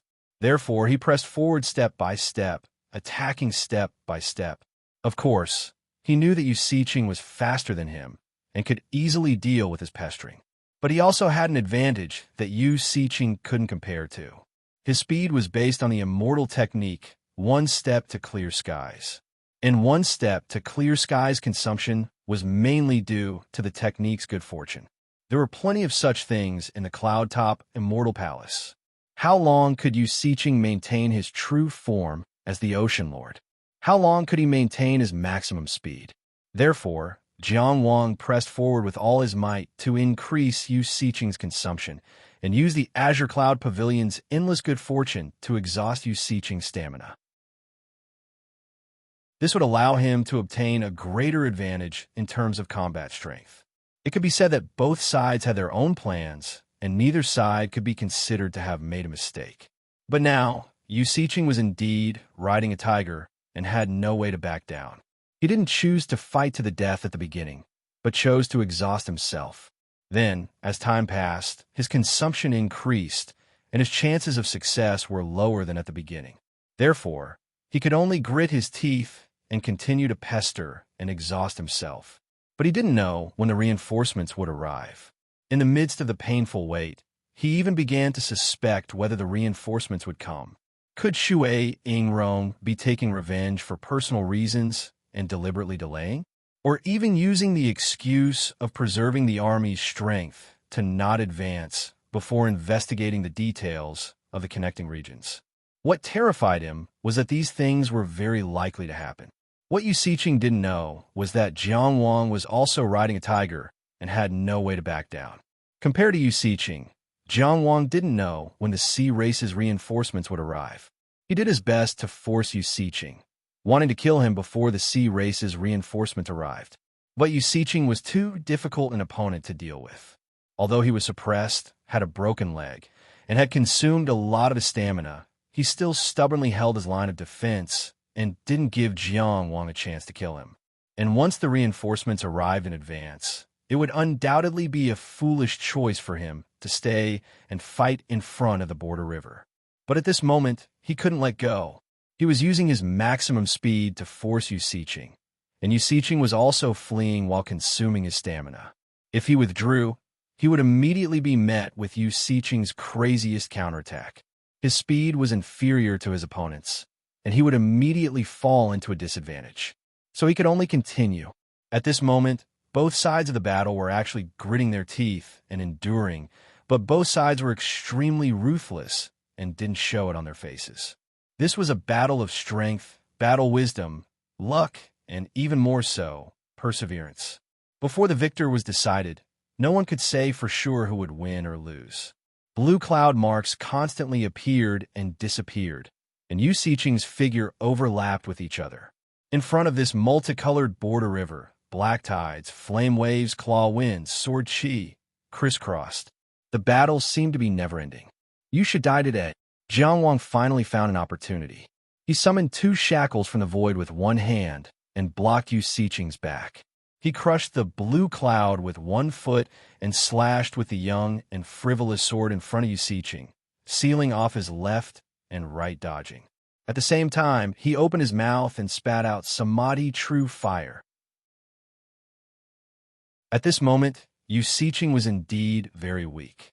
Under the consumption of his maximum speed, he couldn't hold on any longer than Jiang Wang, who was consuming his technique. Before he could catch his breath, he was already in a killing situation. But instead, he revealed a victorious smile. Is that so? He fell back and allowed the shackles to bind him. Among all of Jiang Wang's attacks, he chose the one with the least destructive power. At the same time, a crystal bridge spanned across the multicolored border river. Reinforcements had arrived. Chapter 923. Shui Yingrong took the lead and rushed out. The first thing he saw was Yusiching, who was bound by 2 pitch-black chains. Jiang Wang was chasing after him on clouds, brandishing his sword to kill him. At the same time, he suddenly felt a suppression on his body, which made him secretly shocked. But he did not have time to think too much. He directly revealed his Sea Lord form, flapped his wings, and blocked in front of Jiang Wang. When enemies meet on a narrow path, one must stand up bravely. He was saving Yusiching, demonstrating his courage, and regaining his dignity. Swoosh! A sword swept across, a cold light swept across the sky, and a head flew high. The eyes on the head were wide open, full of shock, fear, and disbelief. He was not a match for Jiang Wang, and was suppressed by this region. Now that he had rushed forward to stop Jiang Wang, he was not even a match for him. Shui Yingrong had underestimated the suppression of this region, and did not expect Jiang Wang to still have such killing power after fighting for so long. He was fully aware that he was not Jiang Wang's match, and only wanted to stop him. As long as he stopped Yusiching and untied him, he would be able to forget about their enmity and resolve the responsibility of avoiding the border river in Dingwei District. But he did not expect that he would not be able to stop Jiang Wang. He died in a sullen manner, but with this obstruction, the 10 Sea race troops that followed him had already rushed out. 100 Sea race troops instantly filled the area in front of the border river. The 10 Sea race troops that Shui Yingrong had personally selected were all elites in the army. There were more than 40 beginner commander-level Sea race troops, and the rest were all general-level Sea race troops. Benefiting from the suppression of this region, all the Sea race's strength was suppressed by at least 1 level. To the current Jiang Wang, any Sea clan member below the commander level was as easy as chopping vegetables. After he killed Shui Yingrong with a sword, he encountered a swarm of Sea race soldiers. These Sea race soldiers were incomparably valiant. Facing Shui Yingrong's death, they did not cower in the slightest. Instead, their shouts shook the sky as they rushed over desperately. Jiang Wang did not hesitate at all. He directly shattered the green clouds and charged in with his sword. He crashed into the Sea race troops and directly used the 8 notes, burning the sea. In the sea of flames, he stepped on the waves of flames, his human sword techniques crisscrossing, chopping off heads and sending them rolling. He relied on the instant clear sky immortal technique to constantly change his position. He didn't aim to kill a lot of them at once, but he aimed to accurately kill the members of the sea race that were trying to organize an attack. To capture bandits, one must first capture the ringleader. To kill someone, one must first kill their courage. No matter how he cut the vegetables and melons, once the other party formed a battle formation to counterattack, it was inevitable that he would take some risks. Disrupting the enemy's battle formation so that no matter how many of them there were, they could only fight on their own. This was the essence of fighting the enemy alone. The blue cloud mark appeared and disappeared incessantly. Relying on his extreme speed and powerful killing power, Jiang Wang came and went as he pleased among the sea tribes. Chang Xiangxi whistled unceasingly. The killing was extremely fierce, ruthless, and carefree. A group of Sea Race clansmen stood in front of Yu Siqing with all their might. 2 Sea Race clansmen pulled the tightly bound Yu Siqing away and quickly freed him from the shackles. Yu Siqing, who had suddenly regained his freedom, did not say a word and hurried to the crystal bridge. He had already recognized where this area was, and he also believed that in this environment, it would be very difficult for him to kill Jiang Wang after exhausting himself. The reinforcements that had rushed over were suppressed by this place to the point that they were extremely weak. The commander was almost like a general, and the general was reduced to a soldier. They really couldn't help much. Since there was no hope of killing the enemy, he turned to seeking survival. In any case, the White Raja had said that this person was the Tianjiao of the human clan. If he really couldn't kill him, it wouldn't be considered shameful. Yu Siqing did not realize that he had already agreed with Shui Yingrong's earlier reason because of his avoidance. Perhaps he also realized it, but his fear of death made him deliberately ignore it. Because of the killing, Jiang Wang was actually closer to the crystal bridge at this moment. While disrupting the Sea Race's battle formation, he also tried to kill Yu Siqing many times. But every time, he was blocked by the valiant Sea Race warriors. In order to save Yu Siqing, the Sea Race warriors almost fell one after another under Jiang Wang's sword. They were so brave. However, this did not stop Jiang Wang's murderous intent. At this moment, when Yu Siqing moved, Jiang Wang immediately realized his choice. Without another word, he turned around and rushed to the front of the border river. With a palm strike, the true Samadhi fire descended and directly burned the crystal bridge to pieces.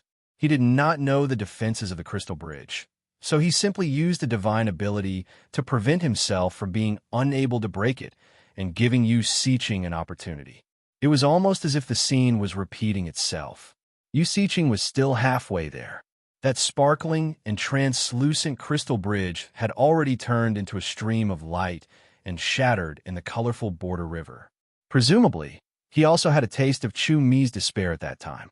Yu Siqing was very decisive. He did not bother with Jiang Wang at all. Instead, he directly grabbed a commander of the Sea Race next to him and urgently ordered, "Build a bridge for me and guarantee your family's prosperity. I will avenge you in the future." Then, without waiting for a response, he threw the commander into the border river. This Sea Race commander was one of the 2 Sea Race commanders who had previously dragged him out of danger. He was truly loyal. After being thrown to his death like this, he actually used his full strength. In the distance, the shadows of the sea surged. Dark waves rolled like the tide, immediately building a bridge above the border river. Chumi's old incident was replayed. Yu Siqing hurriedly chased after him. But at this moment, a shout suddenly came from behind him, "Die!" This voice was so close that it was almost touching him. At this moment, Yu Siqing had 2 choices. The first was to ignore everything else and forcefully step onto the bridge at the risk of suffering a blow. The second was to seize this opportunity and turn around to counterattack. The scene of several Sea Race members, including Shui Yingrong, dying for him suddenly appeared in his mind. Courage and bravery rose in his heart. Under the effects of the wrong path, he chose a latter. He turned around, his expression ferocious. A pair of sharp claws, revealing their sharpness, pounced towards his chest. The other claw used the space-splitting divine ability and slashed towards his left. It perfectly hit the target. Pa! The young human cultivator in front of him shattered into pieces. Shattered into 10 deep claw marks. Hong Zhuang Mirror's illusory body. At this moment, Jiang Wang used Hong Zhuang Mirror's illusory body and used the wrong path to influence Yu Siqing's choice, grasping the advantage of the battle. The clear cloud mark under his feet shattered at almost the same time as Hong Zhuang Mirror's illusory body. His true body suddenly appeared in front of Yu Siqing and directly kicked him away. Yu Siqing's first thought was, fortunately, it was only a kick and that extremely sharp sword did not come. His second thought was, why was this kick so light? It did not cause much damage. Was this human cultivator finally tired? His third thought, there was no third thought, because he had been kicked off the sea bridge by Jiang Wang and into the border river. Caught off guard, the black tide, surging on his body, disintegrated in an instant. A dignified high-level commander of the sea race, an expert who led a nest in the Dingwei region, one of the strongest high-level commanders of the sea race in the entire Dingwei region, crumbled in the colorful border river just like that, becoming a part of the shattered laws. Without a sound, Jiang Wang was indeed somewhat tired. No matter how much one step to meteoric rise consumed technique, it was essential to use Tao essence. And his 8 sounds burning the sea consumed a lot of Tao essence. Not to mention the divine abilities Samadhi, True Fire, and Wrong Path. Both consumed a lot of energy. The number of times he could use them each day was very limited. But after he kicked Yu Siqing into the border river, he did not have the slightest intention of stopping. Instead, he turned around and attacked with his sword again, being hunted down all over the district, being chased to the point that there was no path to heaven and no door to hell. His heartstrings were constantly stretched taut, the fear of death never leaving him. Chumi sacrificed himself as a bridge, piling the rage in his heart to the highest. At this moment, Jiang Wang needed to vent. There were still 60 or so sea race members left by the border river, but ever since they crossed the river, they had not even set up a complete battle formation. They just kept charging and dying. Now, even Yu Siqing had died in battle, collapsing in the border river. These facts caused them to believe Shui Yingrong's earlier words. This person truly had the talent to be proud. But their commander was dead, the crystal bridge was shattered, they were in an area completely occupied by humans. Where could they escape? Almost all the remaining sea race soldiers charged towards Jiang Wang with the courage to die. And Jiang Wang faced them head-on. Countercharge, like a hungry tiger pouncing into a flock of sheep. He was not willing, did not want, and would not show mercy. Chapter 924. Outside Dingwei Floating Island, the Sea Race Army retreated, instantly appearing empty. As the side with the absolute advantage, when the Sea Race Army retreated, they carefully cleaned up the battlefield, leaving behind only some useless debris for Dingwei Floating Island. Ding Jingshan did not speak, flying back to the mountain peak at the center of the island. He did not need to do anything else. Sitting there, he was the heart of the army. There were naturally people who organized the repair of the island's protective formation. This was a long process. The injured cultivators were treated. The unfortunate cultivators who died in battle were buried. These matters were all arranged by others. As the leader of Dingwei Floating Island, after the bitter war, he had nothing to do.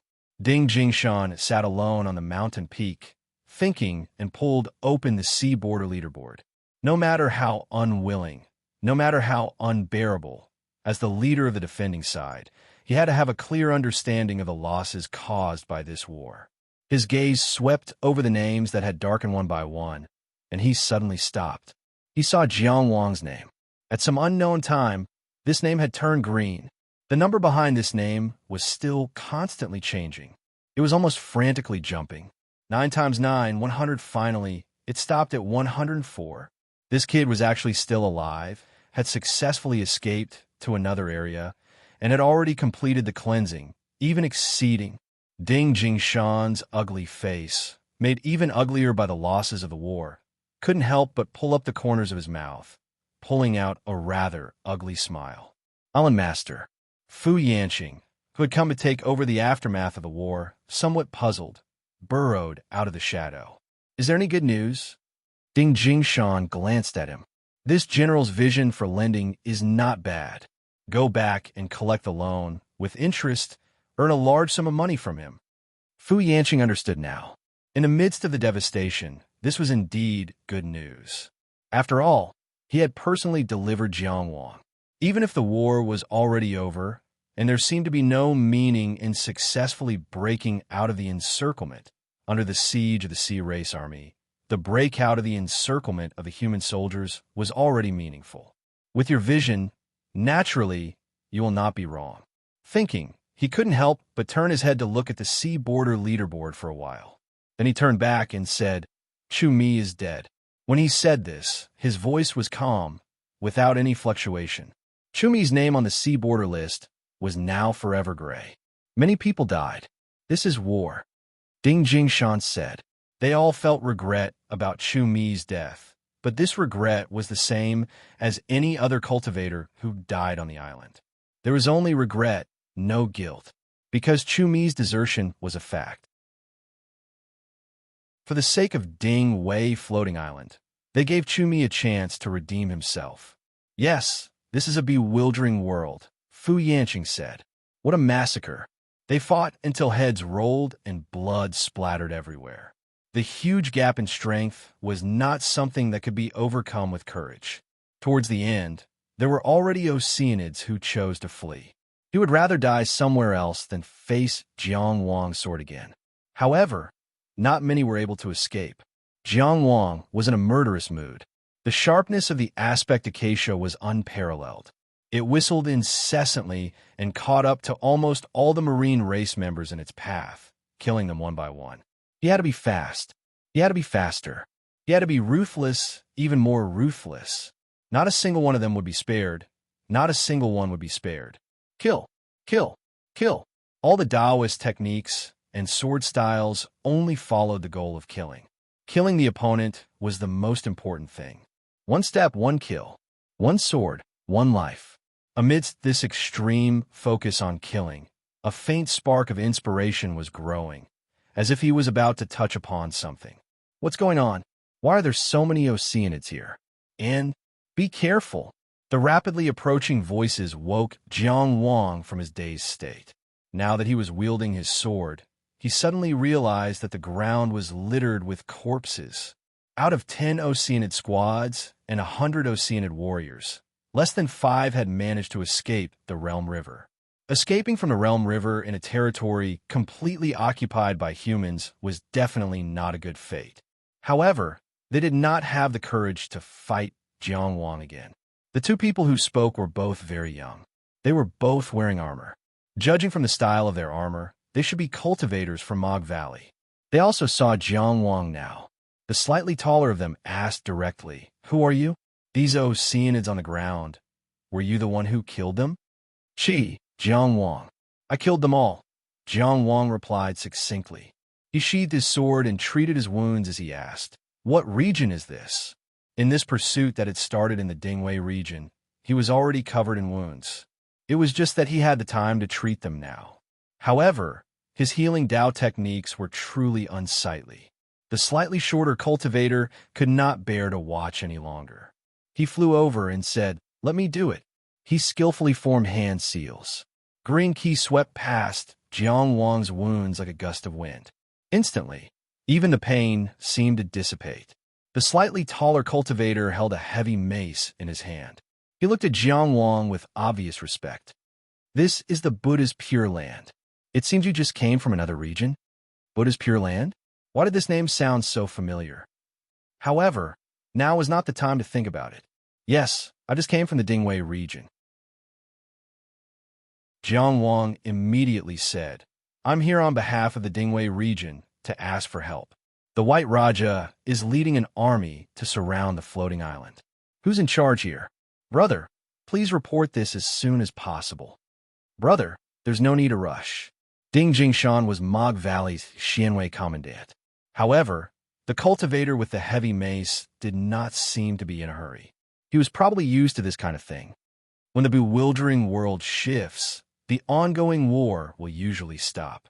If the Dingwei Island had not been attacked before, it would be fine now. If it had already been attacked before, there's no use panicking now. Cough. He probably knew that his words were not auspicious and changed the topic. I forgot to introduce myself. I'm Chun General, this is my brother, Yanjia.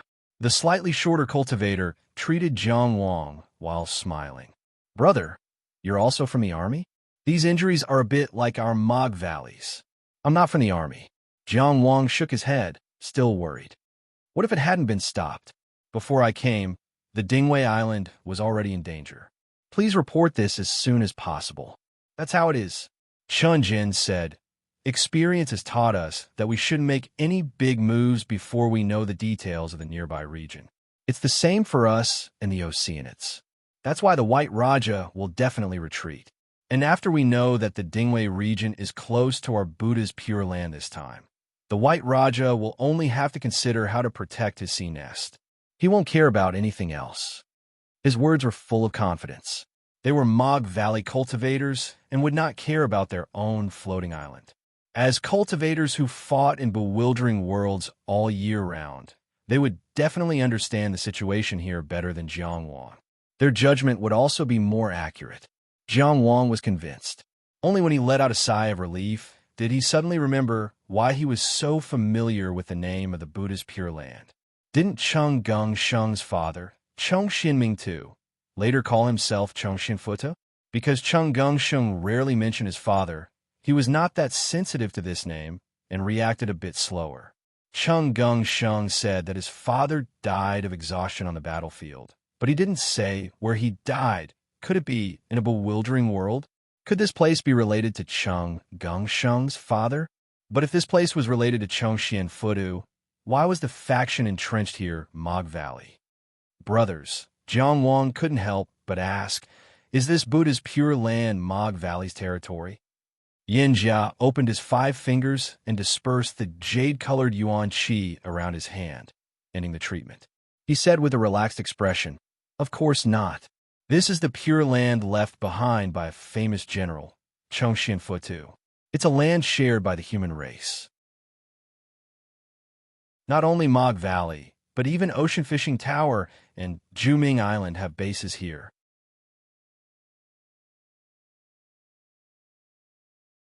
Chapter 925. The Buddha Pure Land was indeed related to the Chongxian Buddha too. Moreover, it was clearly left behind by the Chongxian Buddha Tuesday. From the looks of it, the Chongxian Buddha II's reputation in the bewildering world was unimaginable.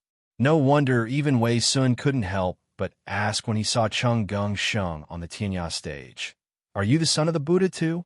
However, why was it rarely heard of in Qi? Jiang Wang was curious and asked. From Chun Jin and Yin Jia's narration, he understood that this story was actually very widespread in the bewildering world. It turned out that back then, Chongxian Buddha too went to the sea and entered the bewildering world alone. He fought the sea race in this region and killed 2 true kings. He was exhausted and on the verge of death. Before he died, he collapsed his Dao body and gave up on reincarnation. He gave up on the possibility of cultivating the divine Dao. He used his entire life's Dao path and all his strength to reconstruct the laws of this place and form a new region for the human race. Before he died, he made a great wish. Buddha too didn't die for the Chongxian surname, not for the Dachi country, but for the human race in the world. Buddha is merciful. May all living beings be saved. This place will be shared by the human race. It will never be alone. People respected the wishes of an expert who died in a bloody battle. This region would never be owned by a single faction. It would be given to all humans who came here. Hence, this region was named the Buddha Pure Land. Hence, not only did Jueming Island, Fishing Sea Tower, and Mog Valley have strongholds here, but some other small sects also set up residences here. Cheng Xinming too was originally from Qi. He was an expert from the top Qi family. The land he left behind wasn't part of Qi. Although humans were righteous, people couldn't help but suspect that he still held a grudge against Qi before he died. To put it more harshly, this was a stain on Qi's record. Hence, she didn't talk about this part of history in detail. The instructions on Juming Island were also very vague about this.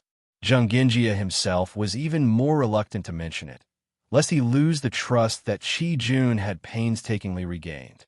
However, in the islands near the sea, no one had been to the Buddha Tu Pure Land would not disrespect the Chongshin Buddha Tuesday. However, Jiang Wang still remembered that when Cheng Gung Sheng mentioned his father for the first time, Cheng Gung Sheng said, "Don't flaunt your courage." At this moment, when he looked at the clear sky and the mountains and rivers were normal, he couldn't help but feel emotional. Only those who had truly fought in the bewildering world would be able to understand how rare such an ordinary scene was in the bewildering world. This was because the Buddha painting blessed land was completely owned by the human race. The laws of this place were also the laws of the modern world. Therefore, the blessed lands of the floating painting could be considered a large, floating island. If the human cultivators here wanted to participate in the bewildering world expedition, they would usually have to cross through different regions. Every time the bewildering world shifted, the first thing the human forces of the floating Pure Land did was to find the world river, understand the new area, and choose a target to conquer. Most of the time, they would only send cultivators to the neighboring regions to train. Qinjin and Yinjia were in charge of finding the world river in a few directions. It was because of this that they had coincidentally encountered Jiang Wang during a break in the war. "Brothers, please point the way." Jiang Wang cupped his hands. "Where is the stronghold of Jueming Island?" Since the Buddha painting Blessed Land had Jueming Island's influence, as a Qi grade 4 blue metal expert, he would definitely prioritize Jueming Island. "East." Yin Jia smiled. "Brother, there's no need to worry. I've already sent a message back. It's not easy to send messages across regions in the bewildering world, so we don't know the situation in Mount Dingwei for now. However, it shouldn't be too big of a problem. If something happens to Commandant Ding, Mog Valley will definitely react. Once we find out what's in the surrounding regions, we'll take care of them one by one." Jiang Wang's current interest in Mount Dingwei Island and his battle record of killing so many Oceanids clearly left a good impression on them.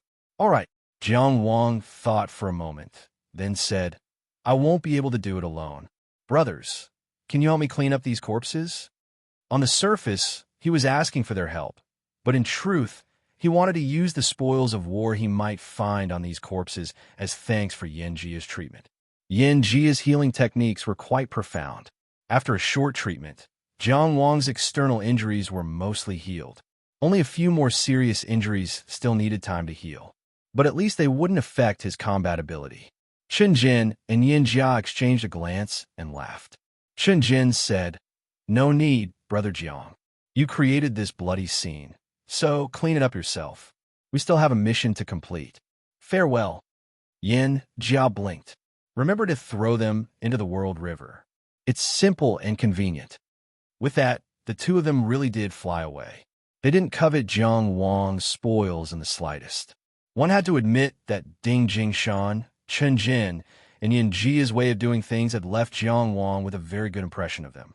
He didn't waste any time. With a practice bow, he diligently put away the spoils.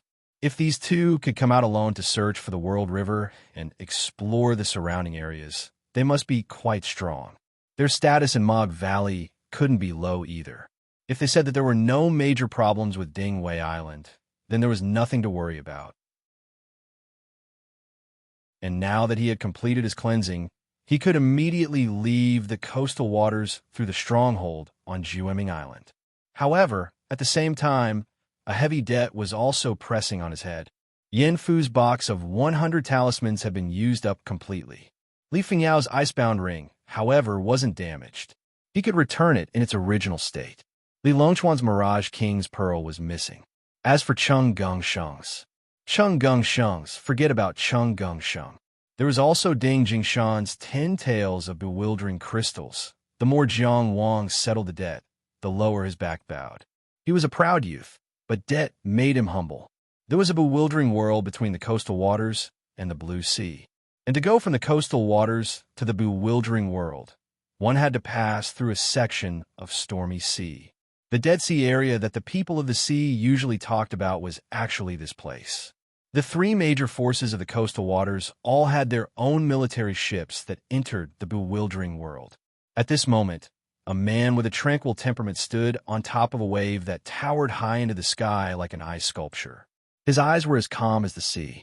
The waves under his feet that were supposed to be raging also seemed very calm. He was the owner of the Fishing Sea Tower, the new leader of the Sea Suppression Alliance, and a man who had truly controlled the coastal islands, Wei Sun. He looked in the direction of the bewildering world, his eyes distant. "What do you see?"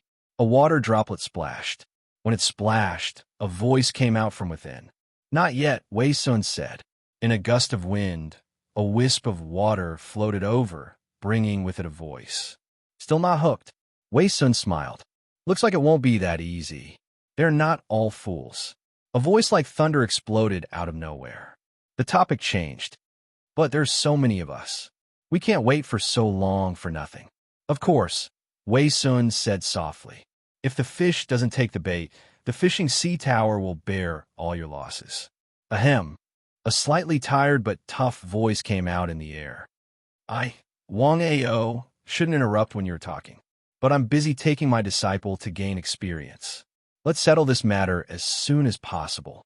Wei Sun smiled. "I'll think of a way."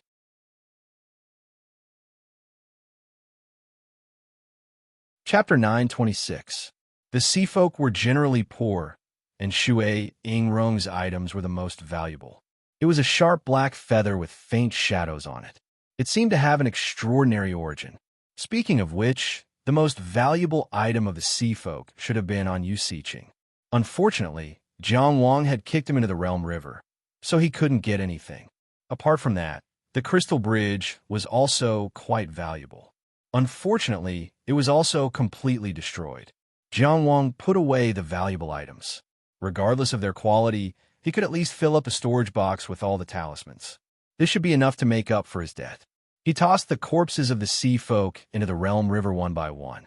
As he gazed at the rainbow that hadn't changed in the slightest, Jiang Wang suddenly recalled the question he had asked himself when he first entered this bewildering world.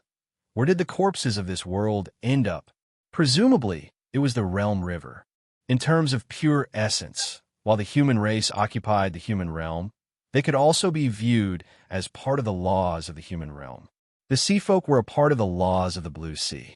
Some of them were successful in their cultivation and had a deep understanding of the laws, allowing them to better manifest the laws, whether in the human realm or the Blue Sea. And these manifestations of the laws would eventually shatter in the Realm River and become a part of the Realm River. In a sense, the human race and the sea folk were demanding space and resources from the bewildering world, while the Realm River was demanding nutrients from the human race and the Realm River. The human race and the sea folk were constantly fighting in the bewildering world for the sake of their own order, expelling the other's order and replacing the disorder of the bewildering world. The corpses of those who fought would shatter in the Realm River and mix into the Realm River. This was a wondrous cycle. It was probably only in a place like the bewildering world where the laws were shattered that some of the laws would appear so clearly on the surface. The Confucians said that reading 10,000 books was equivalent to walking 10,000 miles. This was the correct path of cultivation. Absorb the observations of others and summarize your own observations. The more you understood about this world, the further you could go on the path of cultivation. After leaving the Realm River, Jiang Wang stepped into the air. He hadn't expected that his mission to cleanse his sins would be completed ahead of time. However, now that he had been cleansed of his sins and Mog had received word of Dingwei Island's request for reinforcements, his business in the bewildering world had come to an end. The most important thing now was to rush to the Jueming Island stronghold and use the thorn boat to return to the coastal waters to pick up Zhu Biqiong. He had already thought about it. After picking up Zhu Biqiong, he could settle her down in Qingyang town to accompany Duge Xiao.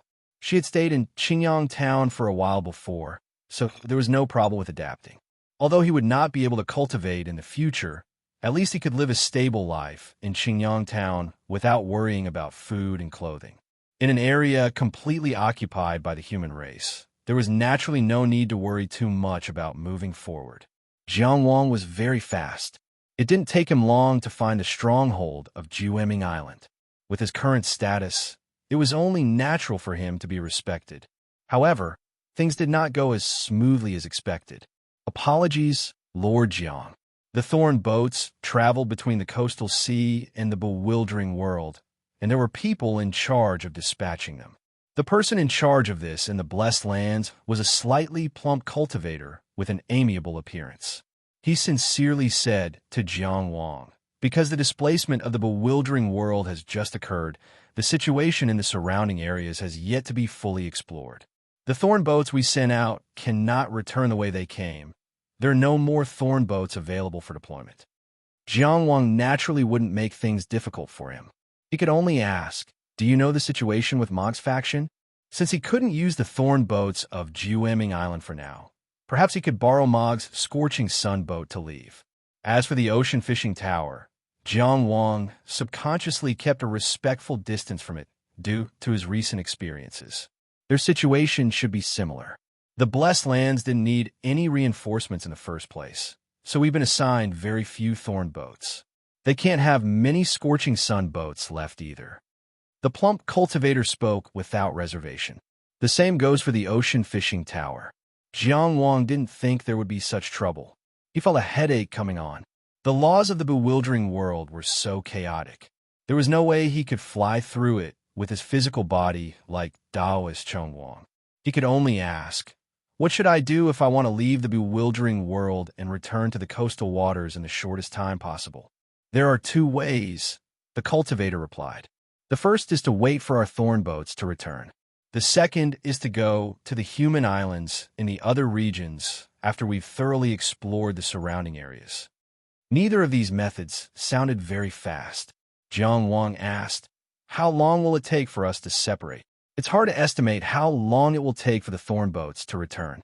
The situation of the displacement isn't clear yet, so we don't know how far we'll have to go.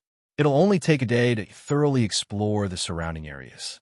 By this time tomorrow, our mountain river diagram will have finished collecting information. The mountain river diagram he spoke of was a diagram artifact that Jueming Island had specially created to deal with bewildering worlds. The information recorded on the palanquin actually came from the mountain river diagram. It'll take that long? One day was indeed a bit long. Jiang Wang asked, "Didn't you already send people to investigate the border river before this?" The three factions all sent people to investigate. Afterwards, they exchanged information. This is a common practice in the Buddha Stupa Pure Land. However, these investigators usually only confirm the location of the border river and also do some necessary precautions. As for the specifics of crossing the river, we'll wait until we have enough information before proceeding. After all, a bewildering world war isn't child's play. If we rashly cross without knowing what's on the other side of the border river, we'll easily suffer unnecessary losses. Jiang Wang definitely couldn't accept waiting a day in the Buddha Stupa Pure Land for nothing. He thought for a moment and said, "I know the situation on Dingwei Island very well. I came from there. Can you help me build a bridge to cross the river?" He didn't want to wait here for news. After all, he could wait, but Zhu Biqiang on the world's edge stage might not be able to. In that case, it would be a better choice to take a boat from another region. The two Mog Valley cultivators from before also said that Ding Jingshan was fine. In that case, compared to other unknown regions, returning to Dingwei Island was a better choice. After all, they knew everything about that region. Moreover, the fact that they were close to the Buddha Stupa Pure Land would make the sea race in Dingwei region much more restrained. The current Dingwei region would most likely be much safer than before. Whether or not to enter Dingwei region depends on orders from above. How can I make the decision? Also, the bridge is very precious and can't be used so easily. This cultivator was very troubled, but he tried to be as tactful as possible. After all, the current Jiang Wang was someone who was qualified to be treated with respect. "I understand." Jiang Wang didn't say anything more and turned to leave. If Jiang Wuyo or Cheng Gengsheng were here, borrowing a bridge wouldn't be a problem. In fact, Jiang Wuyo did not even need to use the word borrow. She could just take it, even if they didn't have any mission and just wanted to go to another region to take a look. However, Jiang Wang couldn't. At the end of the day, although he was a famous Tianjiao of Qi, his status in Qi couldn't compare to the sons of famous clans.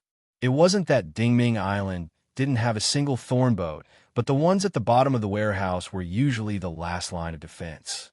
The cultivators here would definitely respect Jiang Wang, but they definitely wouldn't empty their pockets for Jiang Wang. This was a very practical problem that couldn't be blamed on anyone. Jiang Wang decided to go to the Mog Valley stronghold. No matter what, the other factions might need to wait and see. Mog Valley would definitely send reinforcements to Dingwei region. Although Ding Jingshan was fine, there was no way Dingwei Island would remain unscathed after the Great Battle. Reinforcements were absolutely necessary. It all depended on how resolute Mog's forces in the Blessed Lands were. With his experience in the past few days, it shouldn't be too difficult for him to ride the bridge. After Jiang Wang left, a cultivator walked out and asked the previous cultivator, "Didn't we have a thorn boat that was about to depart? Why didn't you tell him we didn't have one?" The cultivator smiled wryly. "Go see if there's any left. I don't know what happened, but it suddenly fell apart. I didn't mention it because I was afraid he'd misunderstand and force me to repair it. If we don't send it back to Dingming Island, who can repair it? That's strange. Why would such a treasure fall apart for no reason? Did someone fill their own pockets and purposely dispose of it as scrap metal? Do you want to die? How dare you say something like that? Just pretend you didn't hear me. Pretend I didn't say anything. Pretend I didn't say anything." Mog Valley's stronghold in the Pure Land of Buddha was a military camp. The tents stretched far and wide, and the atmosphere was solemn and austere. The training grounds were filled with people who were sweating profusely. Although it had been many years since the founding of the sect, the style and aura of that army had been passed down. Perhaps they had never forgotten the empire. That powerful empire that shone like the rising sun had never been lost in its glorious history. There would always be people who would remember it, and there would always be people who would cherish it. Jiang Wang reported his name and quickly met with Chen General. Unfortunately, several of the Scorching Sun ships that Mog's organization was about to send back to the coast had run into problems. Coincidentally, Mog was about to send reinforcements to Dingwei Island, led by Yin Jia. If he had been a step late, Yin Jia would have already crossed the river.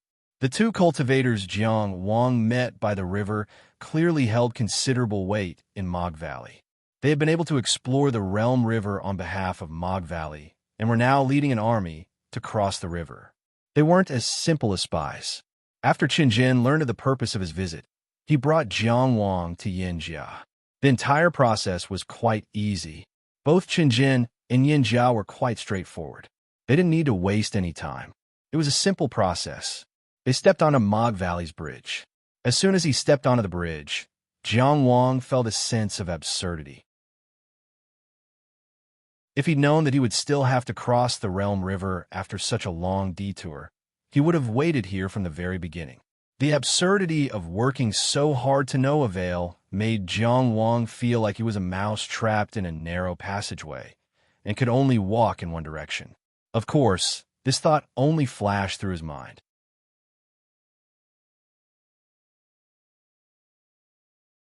Chapter 9:27. Yin Jia personally led the way, and Jiang Wang followed closely behind to express his gratitude. This was to show that they shared the risk and that they wouldn't waste their time crossing the bridge. The two cautiously walked in front and one at the back, crossing the bridge first.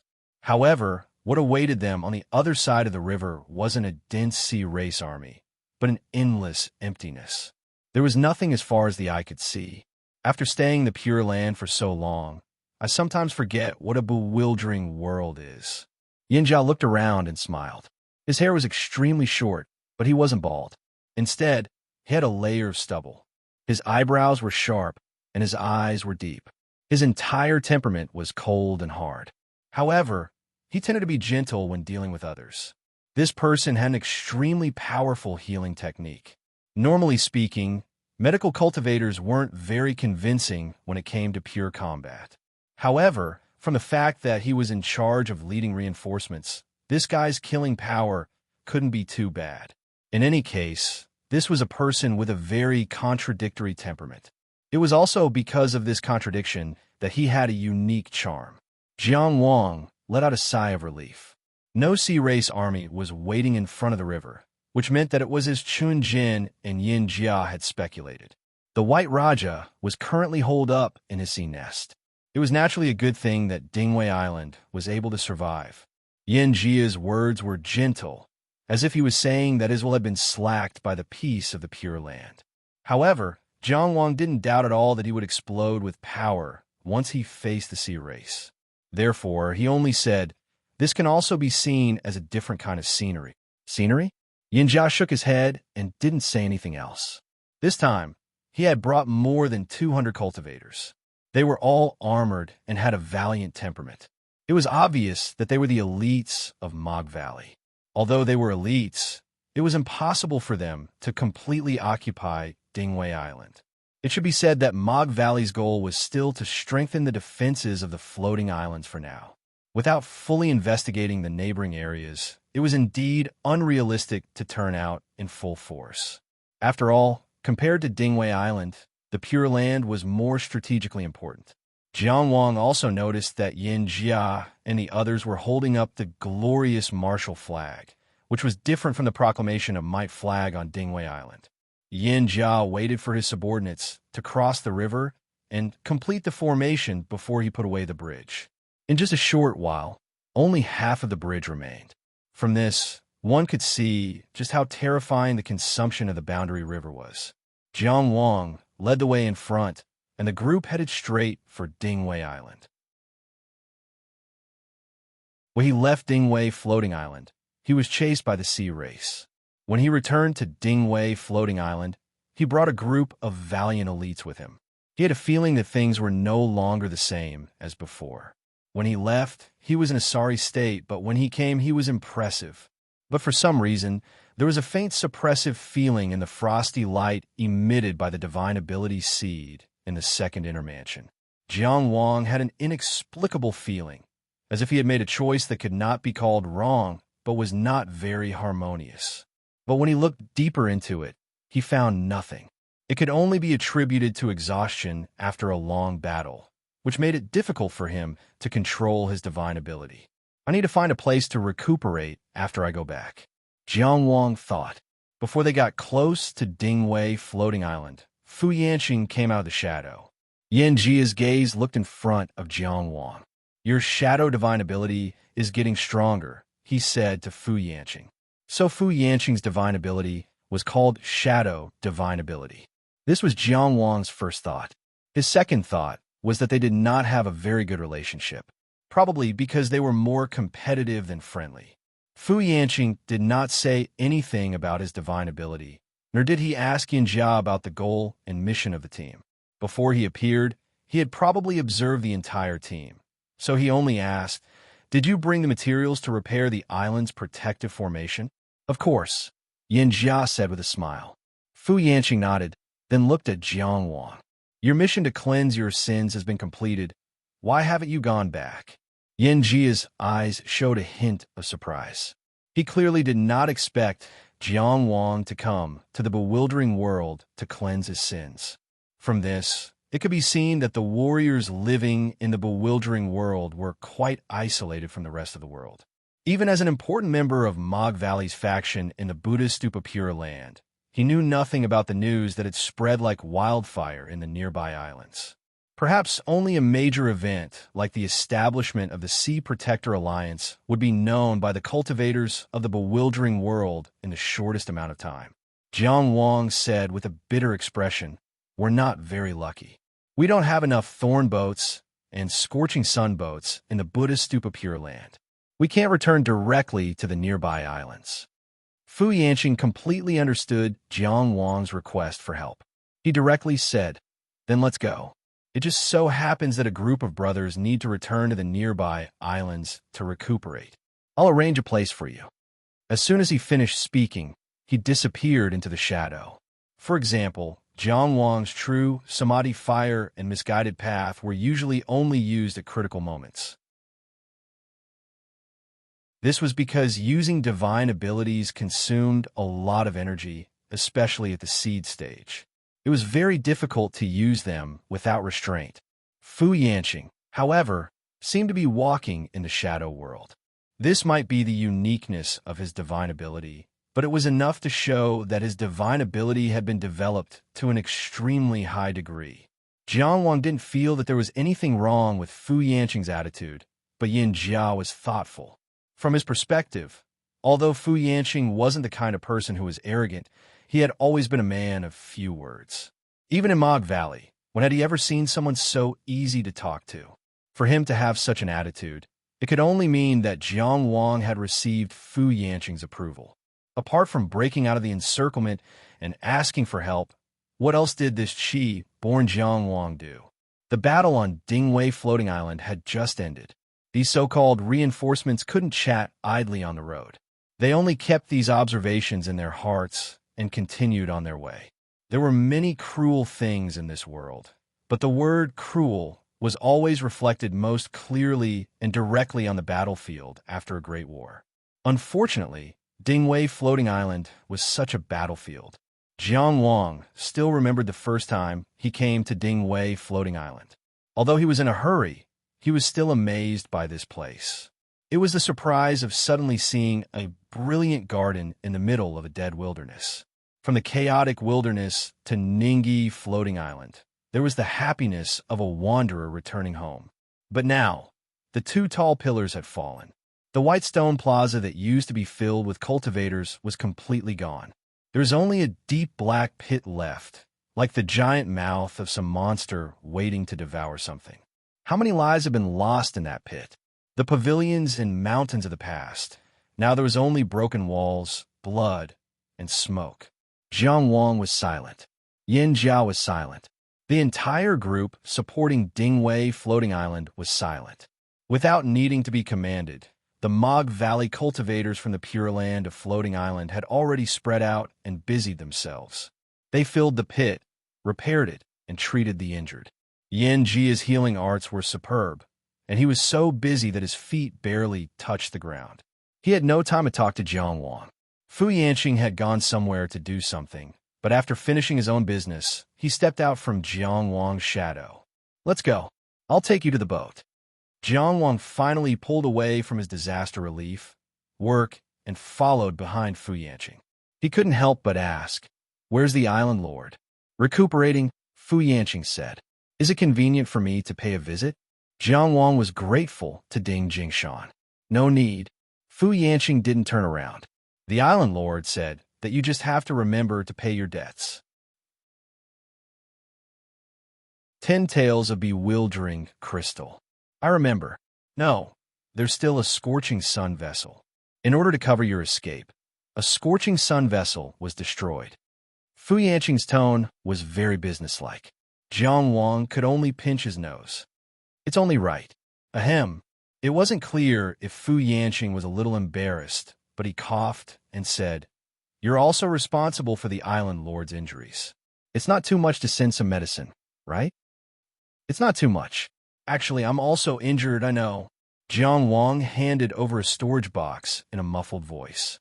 "This is my spoils of war from killing the members of the Sea Tribe. Do you want to take a look and see if there's anything suitable?" Fu Yanqing didn't stand on ceremony. He took the box and flipped through it as he walked. "The bridge is for you to carry out your mission. You don't have to pay for it. Should I say thank you?" Jiang Wang asked. "Ahem, that's not necessary." The two of them walked for a while. Finally, Jiang Wang said, "Tell me about Chu Mi's situation." Chu Mi sacrificed himself to help him cross the river. In fact, he still didn't know anything about Chu Mi. Fu Yanqing didn't stop moving. He kept picking out the things in Jiang Wang's storage box and putting them into his own storage box. He asked casually, "He didn't lose face, did he?" His final moments were magnificent. Jiang Wang said, It was because he sacrificed himself to build the star bridge that I could successfully enter the Buddha-blessed land.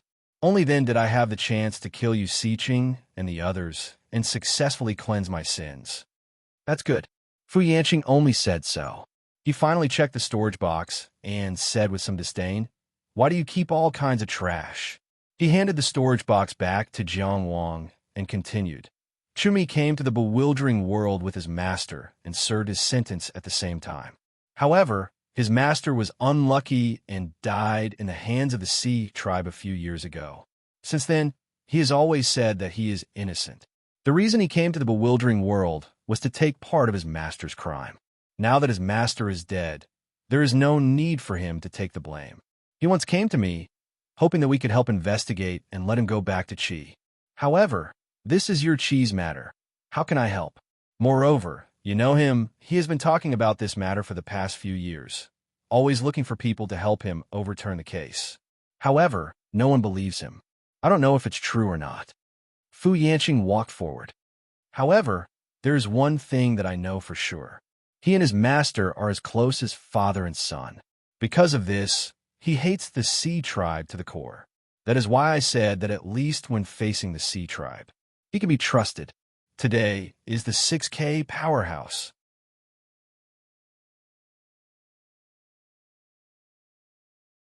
Chapter 928. Fu Yanqing picked for a long time, but did not take anything. They were all things that could help restore energy and heal injuries. It seemed that Dingwei Floating Island was indeed lacking in medicine. This was inevitable after the Great Battle. Jiang Wang put away the storage box and followed behind Fu Yanqing, not saying anything else. Chumi sacrificed himself for a bridge and did not say anything before he died. No one knew what he was thinking at that time. He and the broken rules surging in the border river dissipated together, leaving nothing behind. Only the people walking on his corpse would always have some unforgettable fetters. As for Chumi's case, after returning to Linzi, Jiang Wang would naturally go to the patrol inspector's office in the capital to investigate, regardless of whether Chumi cared about it or not, or whether he could care about it. As a living person, he had to carry on some things. The dead were gone, and the living continued. We're here. Fu Yanqing led the way to a high platform where a streamlined, dazzling red scorching sun flying ship was parked. This place should have been very conspicuous, but because of the formation, it was hidden very deeply and could not be easily seen. Fu Yanqing went forward to take a look, then said to Jiang Wang, "Wait for the next ship." This scorching sun-flying ship was packed with injured people. No matter how anxious Jiang Wang was, he could not fight for a spot with them. Red light flashed, and the scorching sun-flying ship instantly soared into the sky. The bewildering world is a world riddled with holes, with gaps in the rules everywhere. The path to leaving the world has never been blocked, but if not for the golden body jade essence, it is impossible to cross it physically. Our scorching sun-flying ship focuses more on speed. This is to pass through the gaps in the rules faster and reduce the pressure on the flying ship. Jueming Island's thorn boat focuses more on defense to last longer in the gaps in the rules. Fishing Sea Tower's dragon fishing ship is in between the two. Fu Yanqing gave an impartial introduction. Jiang Wang was silently weighing the price of a scorching sun flying ship. The more he calculated, the greater the pressure. I'm a prodigy after all. Why am I getting poorer and poorer? Let's go. It's the last ship for today.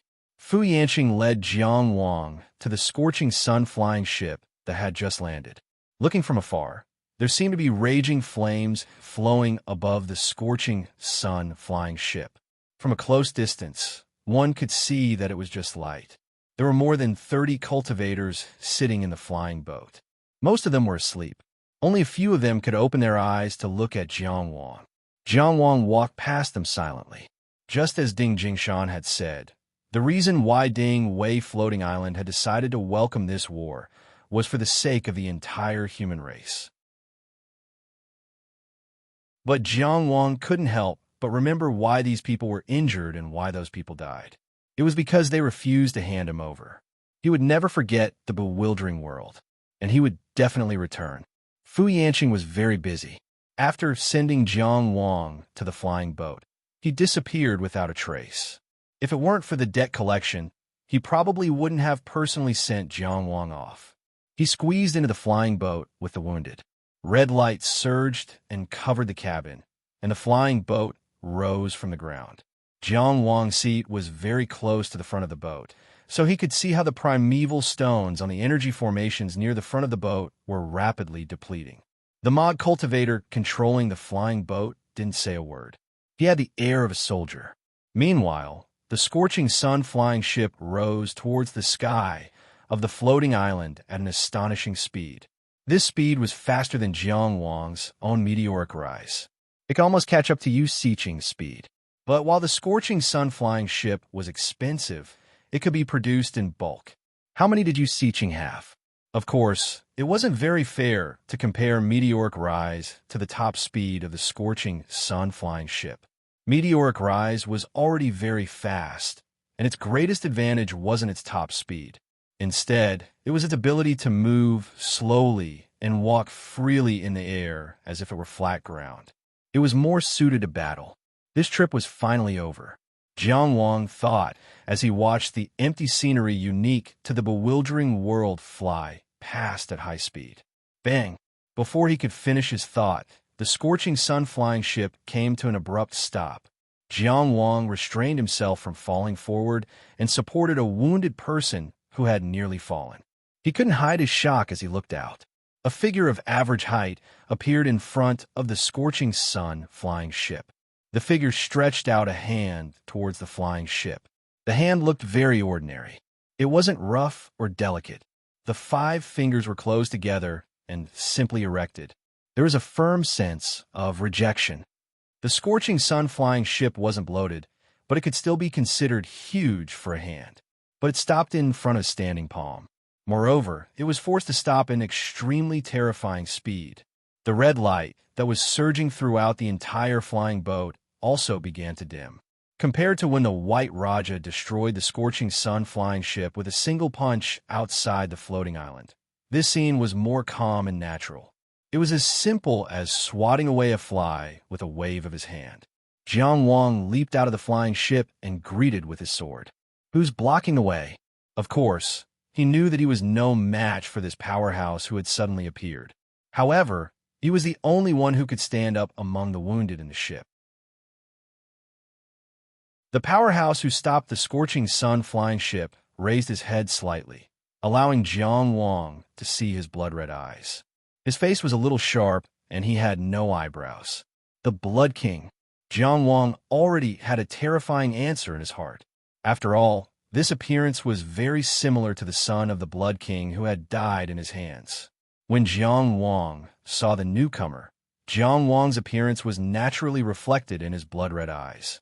The corner of the powerhouse's mouth curled up slightly, revealing his white, sharp teeth. It seems that I'm not late. The dignified Blood King had actually killed his way to Ding Wei's area, and with such a noble status, he attacked a mere divine power intermansion cultivator.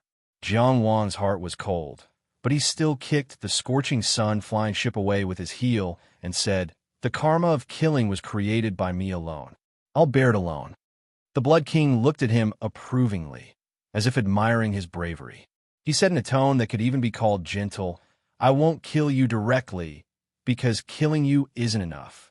His voice was so gentle, but the cruelty in it was so clear. "We have a lot of time.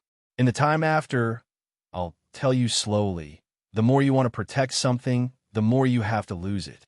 With that, he stretched out his left index finger in front of Jiang Wang and made a light stroke. Clang! However, what followed was not the expected process of the entire scorching sun flying ship collapsing. Instead, another index finger blocked the Blood King's index finger across the air. It was a solid, rough, and steel-like finger. It appeared abruptly, but it was like a nail stuck in place.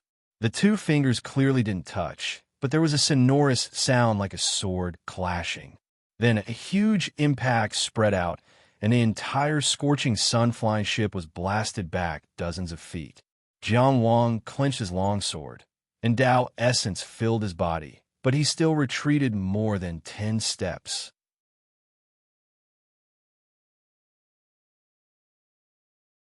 Chapter 929. A mountain-like man appeared in front of the Blood King. He was not very strong, but even through his martial attire, one could feel a terrifying power flowing in his muscles. He held his head high and straightened his back, as if nothing could make him submit or make him back down. He was like a mountain, standing where he wanted to. And now, he was standing in front of the Blood King. He was still towering and firm, unshakable. Even among the sea race's true kings, the Blood King was an extremely fierce expert. He was a terrifying existence that even the mighty White Raja had to tremble in fear and search for an explanation. To be able to block the Blood King, one had to be at least a perfected one. Who was this person? What Jiang Wang sensed from this person was not vast Tao energy, but a chi and blood that was as majestic as a mountain and as vast as the sea. The same question existed in the Blood King's heart. He focused his blood-red eyes. Who are you? You seem to be different from the other human experts I've seen before. That person said, a martial artist, Wang Ao. His voice was like an iron fist, simple, straightforward, and unyielding. This person was actually a martial Tao expert. Could it be an expert from the Buddha Pure Lands who came to support the Dingwei region? But he had never heard of such an expert from the Buddha Pure Lands before. In fact, he had not heard of many martial Tao cultivators in the entire bewildering world. Jiang Wang was still searching his memories when a petite figure jumped out of nowhere and suddenly jumped in front of him. Jiang Wang, it's really you. Long time no see. She excitedly punched his chest and laughed heartily. Ha. What appeared in front of him was a delicate and cute face. Two long ponytails hung behind her, almost reaching her calves. She was barefoot, and there was a silver chain around each of her snow-white wrists. They were also tied with exquisite silver hammers that swayed gently with her movements. She was as petite as a porcelain doll, but she was brimming with vitality from the inside out. It was as if there was an endless and warm vitality that welcomed the world at all times. If it was not Sun Xiaoman, who else could it be? There is nothing happier in life than meeting an old friend in a foreign land after a long drought. Moreover, it was in a bewildering world that was almost isolated from the modern world. Jiang Wang was also surprised and delighted. Miss Sun, why are you here? He had returned to the Zhuang country earlier, but he didn't go to the Three-Mountain City. He didn't know that Sun Xiaoman had already left the Zhuang country to travel with her master. I came to the Lost World to train with my master. We've been wandering around in different areas for a long time. Sun Xiaoman said casually, My good brother, we haven't seen each other for a long time. Why do we seem so distant? We could just call him by his name. She still remembered Jiang Wang's generous words, as well as his enthusiasm and righteousness during the mission to encircle and suppress the ferocious beasts in Sanshan City. Their words were very intimate. Xiaoman, Jiang Wang naturally turned around and greeted her. It's great to see you. Ha. Sun Xiaoman laughed heartily again. She pointed at the expert who was confronting the Blood King with her thumb and said, My master is the world's #1 martial artist, 26th layer of the martial path. She flew up and whispered into Jiang Wang's ear, Actually, he's not necessarily #1.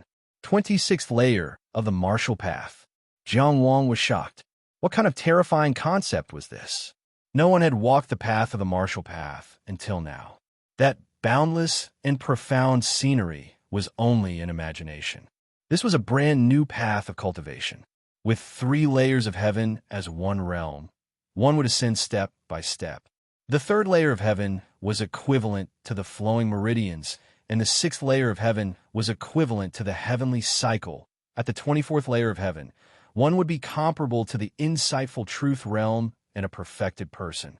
Sun Xiaoman's master, Wang Ao, had already reached the 26th layer of martial path.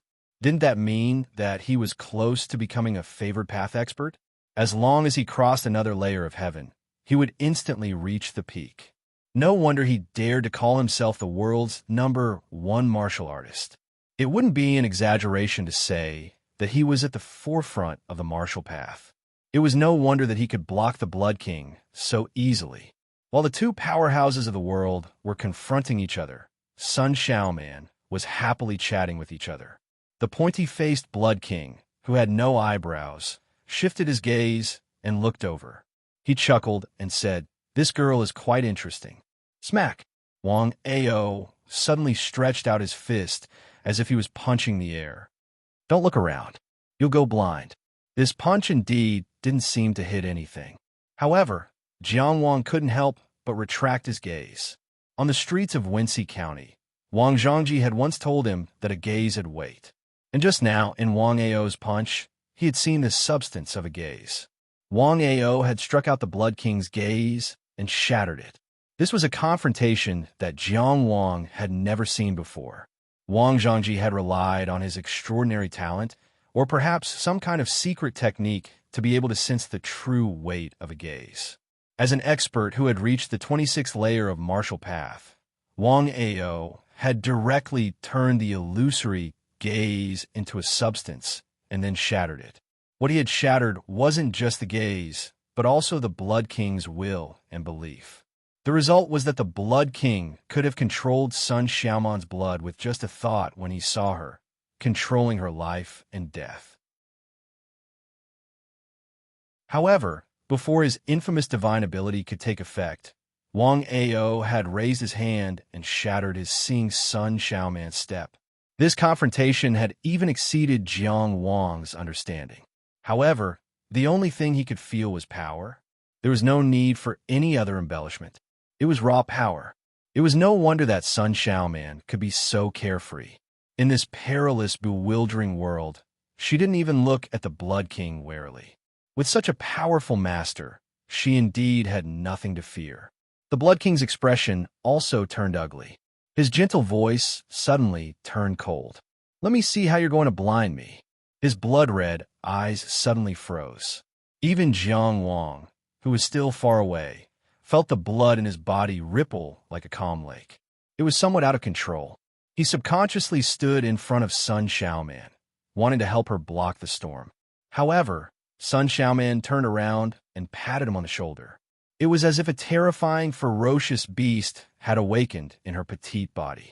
Her chi and blood soared into the sky like smoke signals. With this pat, the blood in Jiang Wang's body immediately calmed down. The chaos instantly returned to a calm lake. He subconsciously protected Sun Xiaoman, but he forgot that this petite and weak Sun Xiaoman was already stronger than him in Maplewood City. He had been improving in these 2 years, but Sun Xiaoman hadn't been idle. While she was traveling the world, she had a master who could be called the world's best martial artist leading the way. Now, at least in terms of physical chi and blood control, she had far surpassed him. Compared to Jiang Wang's seriousness, Sun Xiaoman was much more relaxed. "Good brother, don't worry. Watch my master beat him up." Her words were full of confidence in her master. They were still far away, but they could already feel the blood fluctuations. It was completely imaginable how much pressure Wang Ao, who was facing the Blood King, was under. However, his chi and blood condensed into one, and he didn't seem to be affected at all. He immediately slapped the Blood King's pointy face. There was no heaven and earth in the bewildering world. However, this slap seemed to tear the sky apart as it directly pressed down on the Blood King's face. From then on, there was heaven and earth.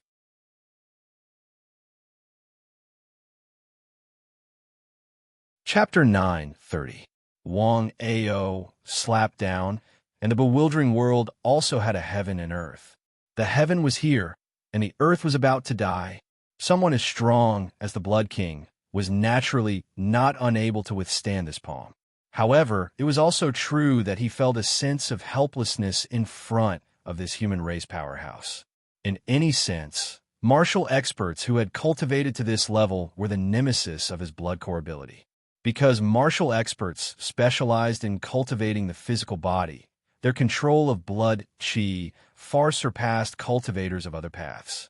Tendons, bones, flesh, and blood were all condensed into one. The Blood King could use his blood core ability to control blood and easily decide the life and death of his opponent. However, it was very difficult to shake the blood chi of a martial expert, It was not impossible, but it required hundreds or thousands of times more effort. In a high-level battle, this was enough to be fatal. It could be said that in the battle with Wang Ao, his strongest reliance had almost been crippled. He had received the news and also heard the arrogant words of the human junior, such as the Blood King is just so. The White Raja's explanation had already been given to him. He had come here to see if the human race really had a prodigious Tianjiao, and if the White Raja dared to deceive him. He had personally come to teach that arrogant junior a lesson, and also to crush Dingwei Floating Island in preparation for his plans against the Buddha Stupa Pure Land later. Everything was very natural and reasonable. However, now that this martial artist Wang Ao had appeared, he immediately had a strong feeling that he had fallen into a trap. There were no traces of this trap. Although he could not see where it started, why it was planned, and what its ultimate goal was, it definitely existed. From the blue sea to the bewildering world, he had been able to obtain the title of Blood King and run rampant for so long, causing the humans and Sea Clan to pale in fright. Of course, it was not just because of his brutality and savagery. In the face of Wang Ao's slap, with a thought, his entire body suddenly exploded. Under Wang Ao's slap, he exploded into an uncountable amount of bloody light. It was as if he had already collapsed before the sky had even covered him. The bloody light shot out in all directions, including where Sun Xiaoman and Jiang Wang were. Wang Ao retracted his slap, crushing a large amount of bloody light. He had already landed in front of Sun Xiaoman and stepped down. An invisible shockwave shot out in all directions from where he stepped, forcing back all the bloodlight that was near him. Then he turned around and punched. His surging blood chi like a dragon emerging from the sea, engulfing everything and firmly protecting the burning sun-flying ship. A slap, a kick, and a punch. Almost half of the bloody light was annihilated. However, the rest of the bloody light bloodlight. An expert at the Blood King's level could be considered a terrifying existence even among true monarchs. Yet, before the battle had even begun, he had chosen to retreat at the cost of his life. He was so decisive.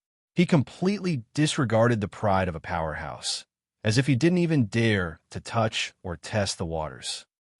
Sun Xiaoman quickly clapped her hands. You are indeed the #1 martial artist in the world. That Blood King is also a hero, but when he sees you, he is like a mouse seeing a cat. Wang Ao looked at his disciple's eyes helplessly. For some reason, he had brought this child with him to travel the world. He had wanted to teach her by example, but it seemed that he had raised her astray. She was not like a girl at all. She was not like her mother at all. Yueme was very gentle and demure. All right, he said. You and your friend have seen each other and caught up with each other. Let's go. We haven't completed our training goal yet. His disciple could flatter him, but he would not underestimate the Blood King. It was precisely this scene of him decisively retreating that made the Blood King's threat in his heart increase by another level. Of course, he would not tell this to his disciple. Sun Xiaoman's face fell. Wang Ao's training was not that easy, but she only said, okay. Compared to her brother, who would never stand if he could lie down, she had a tenacity in her bones despite her cute appearance. Seeing that they were about to leave, Jiang Wang quickly bowed. Thank you for your help, senior. If not for you, Jiang Wang would have. Wang Ao waved his hand. No need to thank me. You don't owe me anything for this. He did not bother to explain to Jiang Wang, nor did he want to falsely claim his kindness. He reached out and grabbed Sun Xiaoman like an eagle grabbing a chick. Sun Xiaoman didn't feel uncomfortable at all. She was obviously used to her master not treating her like a girl. She even waved happily at Jiang Wang while being carried by Wang Ao. Goodbye, good brother. Goodbye. Before Jiang Wang could decide whether he should call them good brothers or sisters, the pair of master and disciple had already disappeared from his sight. Escaping death and reuniting with an old friend were undoubtedly good things to be happy about. But because of Wang Ao's words, Jiang Wang could not relax. Wang Ao might be unwilling to falsely claim his kindness, but his words undoubtedly showed that the Blood King's sudden attack was not an accident. He had saved him, but he said he did not owe him anything. Why? There was only one explanation, and that was that the danger he was in was also brought about by him.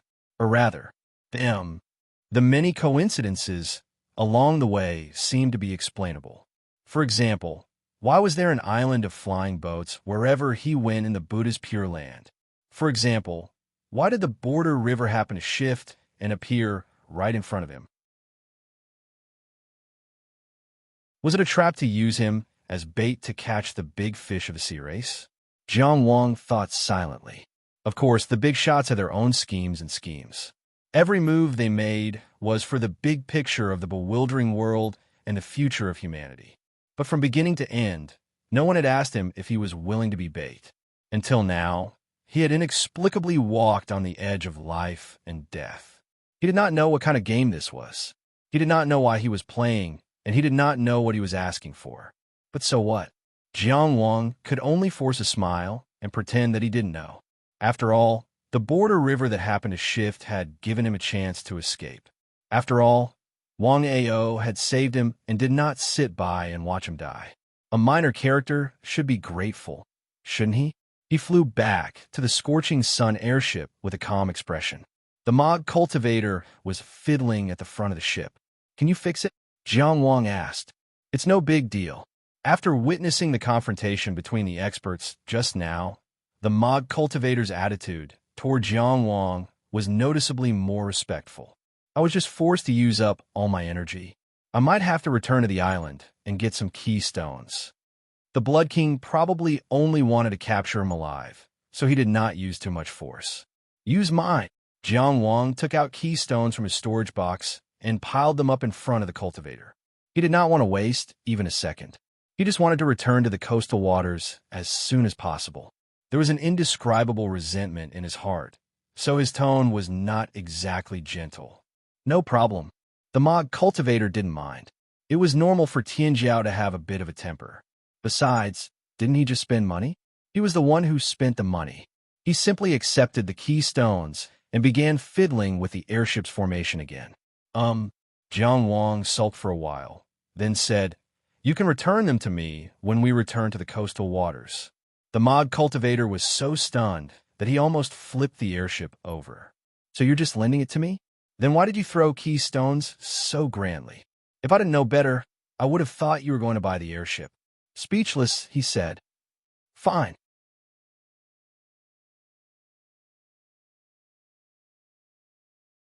Chapter 9:31. Amidst the raging waves, a tranquil domain was isolated by a mighty force. "The Blood King is quite cunning," a voice said from a floating, translucent water droplet. A voice said from a still, pale blue wind. From a commander with great potential like Yu Siqing to a true king qualified to become an imperial lord like the Blood King. That one Fa didn't give any warning at all.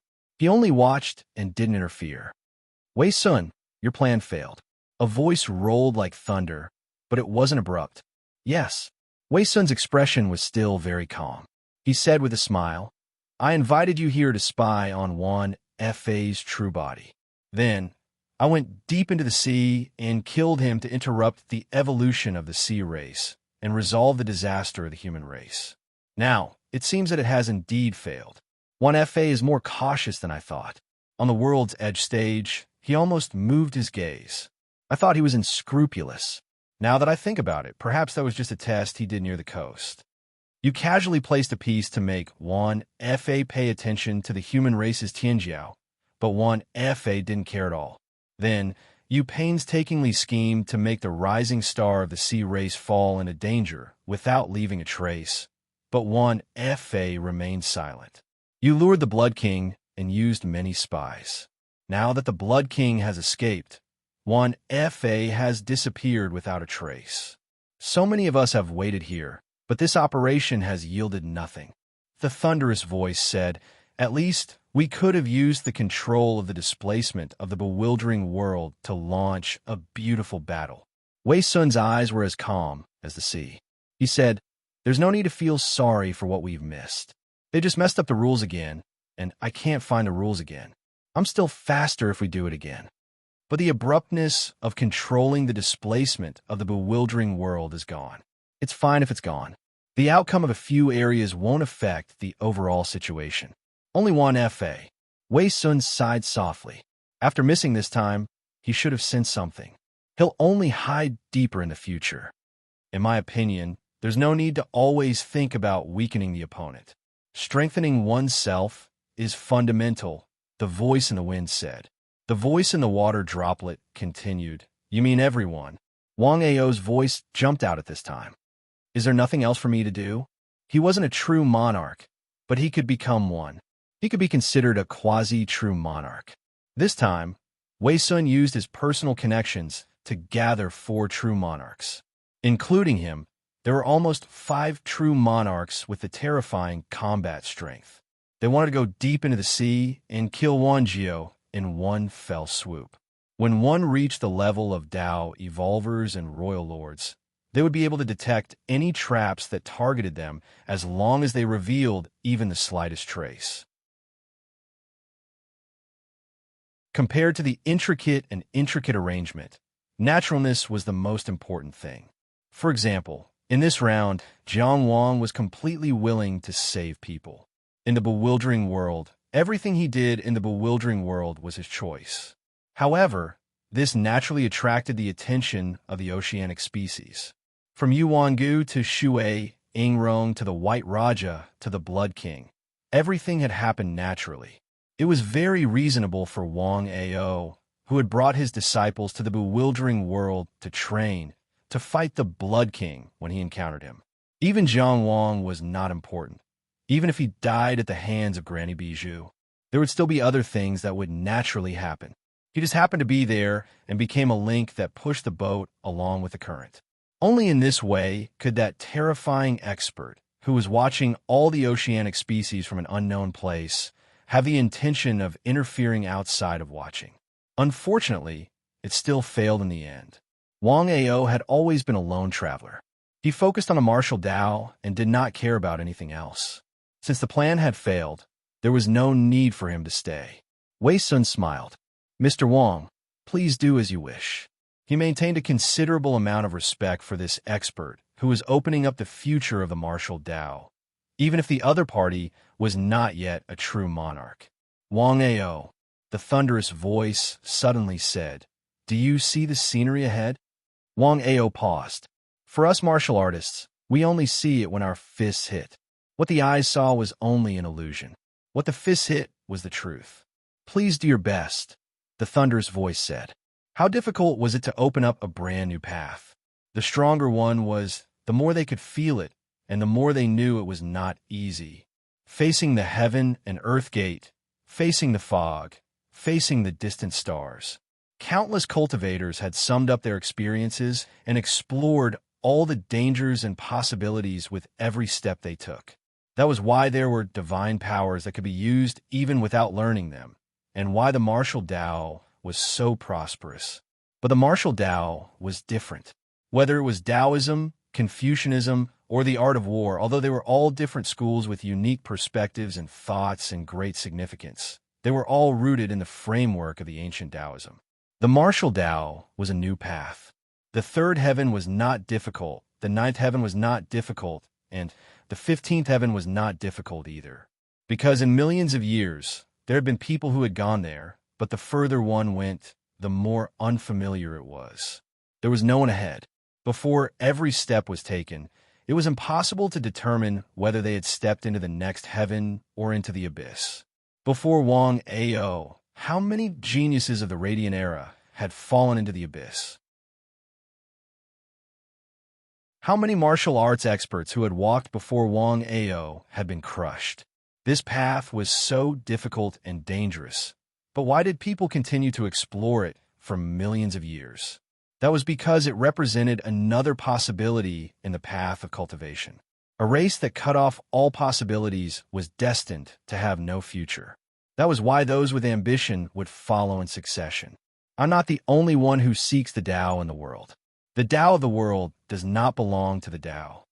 Wang Ao said, "Let's work together." Crescent Moon Island, in a luxuriously decorated house. Cheng Gung Sheng, 14, Lilong Chuan, Yin Fu, Su Xiangqian, Zhao Wuyan, Jishu. Apart from Li Fengyao, who had returned to Ice Phoenix Island, almost all of Jiang Wang's friends on the offshore islands were gathered here. Jiang Wuyo, who had invested a large amount of money, narrowed his eyes and stared at the sea and border list in the air. With these people's family backgrounds, it was not difficult to get a sea and border list. This was a house that Yin Fu had specially bought, and it was in the core area of the Isle of Wight.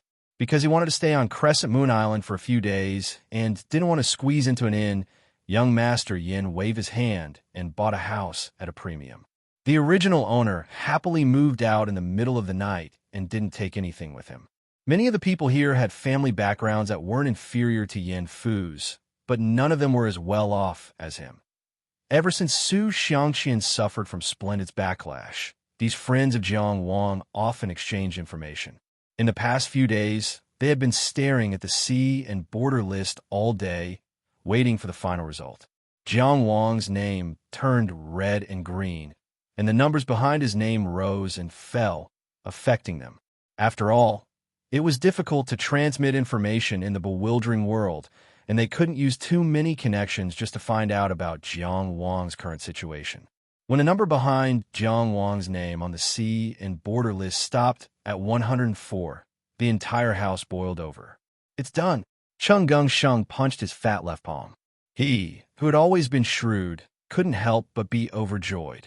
He rushed out of the house and headed straight for the World's Edge stage. That's great. I knew Jiang Wang could do it. Su Xiangqian was in high spirits, and he was especially excited. He hugged Zhao Wuyan, who was next to him, and his eyes were brimming with tears. As expected of my brother, I'm so happy. Bang! The people in the house weren't surprised. They all left the house and headed for the World's Edge stage. For a moment, the house was empty. Only Su Xiangqian lay on the ground alone for a long time.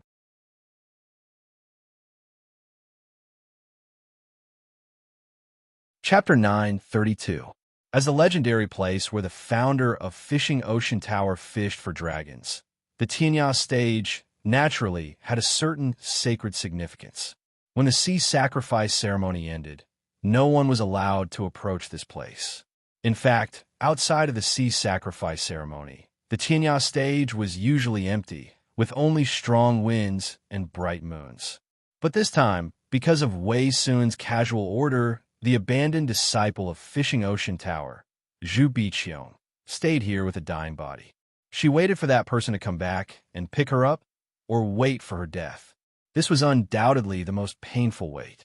It was precisely because of the experience of waiting for death in that shabby Taoist temple outside Maplewood City that Jiang Wang risked his life in the bewildering world.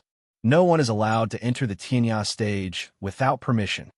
Two tall, black-armored soldiers raised their iron arms and stood in front of the fat figure. They were very determined. Cheng Gung Sheng spread his hands to show that he had no intention of using force. He said in a hurried but forceful voice, "It's time to let her go." Jiang Wang killed more than 100 Sea Clan commanders in the bewildering world, and he has cleared his name. Zhu Biqiong is now innocent. The two black-armored soldiers looked at each other, obviously unsure if they should just let her go. At this moment, a voice sounded behind them. "Young Master Chongxian, do you have any proof that you have cleared your name?" The person who spoke was a young cultivator in a black brocade robe with golden edges. He looked about 20 years old and had an extraordinary temperament. The two black-armored soldiers blocking Cheng Gung Sheng stepped aside and said respectfully, "Senior Marshal Brother Ji." The newcomer was Ji Shaoqing from Tianjiao of Fishing Ocean Tower. Like Su Yuan, Bao Song, and Yang Lu, he was a young genius that was often discussed overseas. Of course, Chun Jitao was the only one among the young geniuses in Fishing Ocean Tower. He was no longer on the same level as them. Although he was a disciple, his status was higher than many elders a long time ago. After the establishment of the Sea Suppression Alliance, he was like the sun in the sky and was seen as a big shot. He was no longer seen as a young genius. There was another reason why Ji Shaoqing was here. He was the direct disciple of Gu Huaixin, the fourth elder of Fishing Ocean Tower, and belonged to the same faction as Granny Bijou. It was not difficult to guess his attitude. Before this, Chung Gungsheng and the others had come to the Heaven's Edge stage several times, but they were all stopped by him. They didn't even get to see Zhu Biqiang's face. They were adamant about the rules of the sect, which meant that they had to be impartial. No matter how strong Chung Gungsheng's background was, they couldn't do much on the Isle of Wai. Faced with Ji Shaoqing's obstruction once again, before Zhong Xiansheng could say anything, an extremely heroic female voice had already continued. You can take a look at the Sea Frontier list yourself. It was Huaying Palace head Jiang Wuyo who landed in front of the Tianya stage. Behind her were Li Longchuan and Yin Fu. Several young figures landed on the stone steps that connected to the Tianya stage. They didn't need to do much. Just their family background alone was enough to give off a sense of oppression. Ji Shaoqing glanced at these people indifferently before looking back at Jiang Wuyo. So it's Huaying Palace head. No wonder you're so impressive. He was indeed calm. Jiang Wuyo's phoenix eyes turned and looked at him. You seem to be dissatisfied with me. I wouldn't dare. Ji Shaoqing bowed politely. However, regarding Jiang Wang's success in clearing his name, words can't be relied on. I have to see it with my own eyes. Please wait a moment, and allow me to check the sea and border rankings. Although his words were pleasant to the ears, they seemed to be reasonable. However, it was hard to say how long it would take and how long it would take to check. Jiang Wuyo casually took out his sea and border rankings. If you want to see it with your own eyes, look at this. She took a step forward. Although she was standing at the bottom of the Tianya stage, she seemed to be the one looking down. Ji Shaoqing, don't tell me you're illiterate. How can the sea and border rankings be casually taken out? Ji Shaoqing said softly, of course, I don't mean that Palace Head will fake it. It's just that the Sea Suppression Alliance has just been established and the seas are not peaceful. There are many people with ulterior motives. My eyesight is not good and my experience is shallow. I can't be sure if it's real or fake. As a disciple of Fishing Ocean Tower, I have to be more careful in these chaotic times. Palace Head, please allow me to check the sea and border rankings in the tower. His tone was humble and his voice was gentle. Even his expression was polite. However, it was precisely this attitude that made people angry. There was no way to argue, unless they directly attacked. However, attacking a direct disciple of Fishing Ocean Tower on the Tianya stage was not a rational choice. Jiang Wuyo was burning with anger, but with her status, it was not appropriate for her to speak. Therefore, Chung Gungsheng spoke again. His face was as dark as water. Ji Shaoqing, you can do it twice, but not thrice. This is the fourth time we've come to the Tianya stage. Are you sure you want to stop us? Especially now that Jiang Wang has completed his cleansing. Are you sure you've thought about the consequences? I don't know what young Master Xing means. Ji Shaoqing even had a fawning smile on his face as he counted. Huaying Palace, Zhenggenjia, Shiminli family, Beijunyan family, right? How prominent. How would I dare to go against you on purpose? However, he stopped smiling and changed the topic. This is the Tianya stage, Fishing Ocean Tower's Tianya stage. How could this Ji dare to neglect his duty? You said that Jiang Wang has completed his cleansing, so I have to confirm it. Isn't this the right thing to do?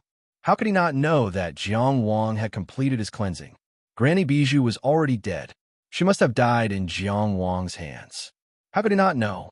It could be said that he paid as much attention to Jiang Wang and Granny Bijou's trip to the bewildering world as Chung Gungsheng and the others. Granny Bijou had ruined his plan.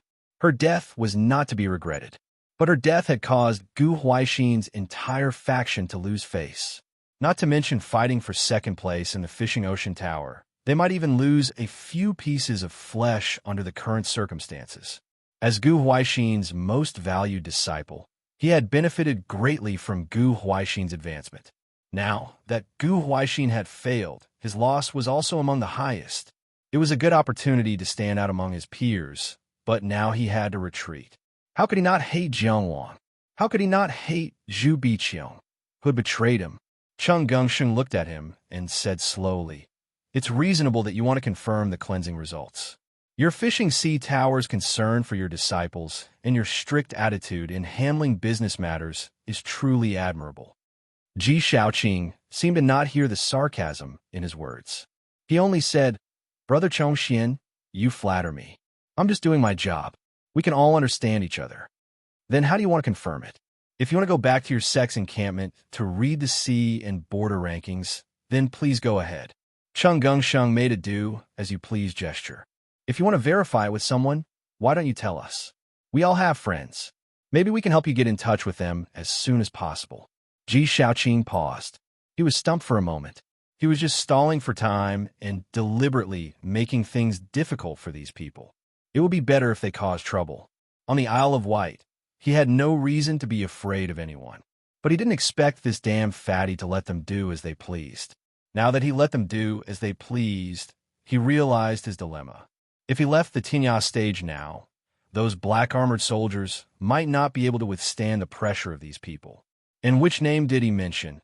And that person knew how to help him stall for time without any prior discussion. A life is at stake. Brother Ji, please make a decision quickly. Li Longchuan immediately chased after him. Doing your job doesn't mean you're stalling for time, right? Or are you saying you want to sit and watch Zhu Biqiong slowly die?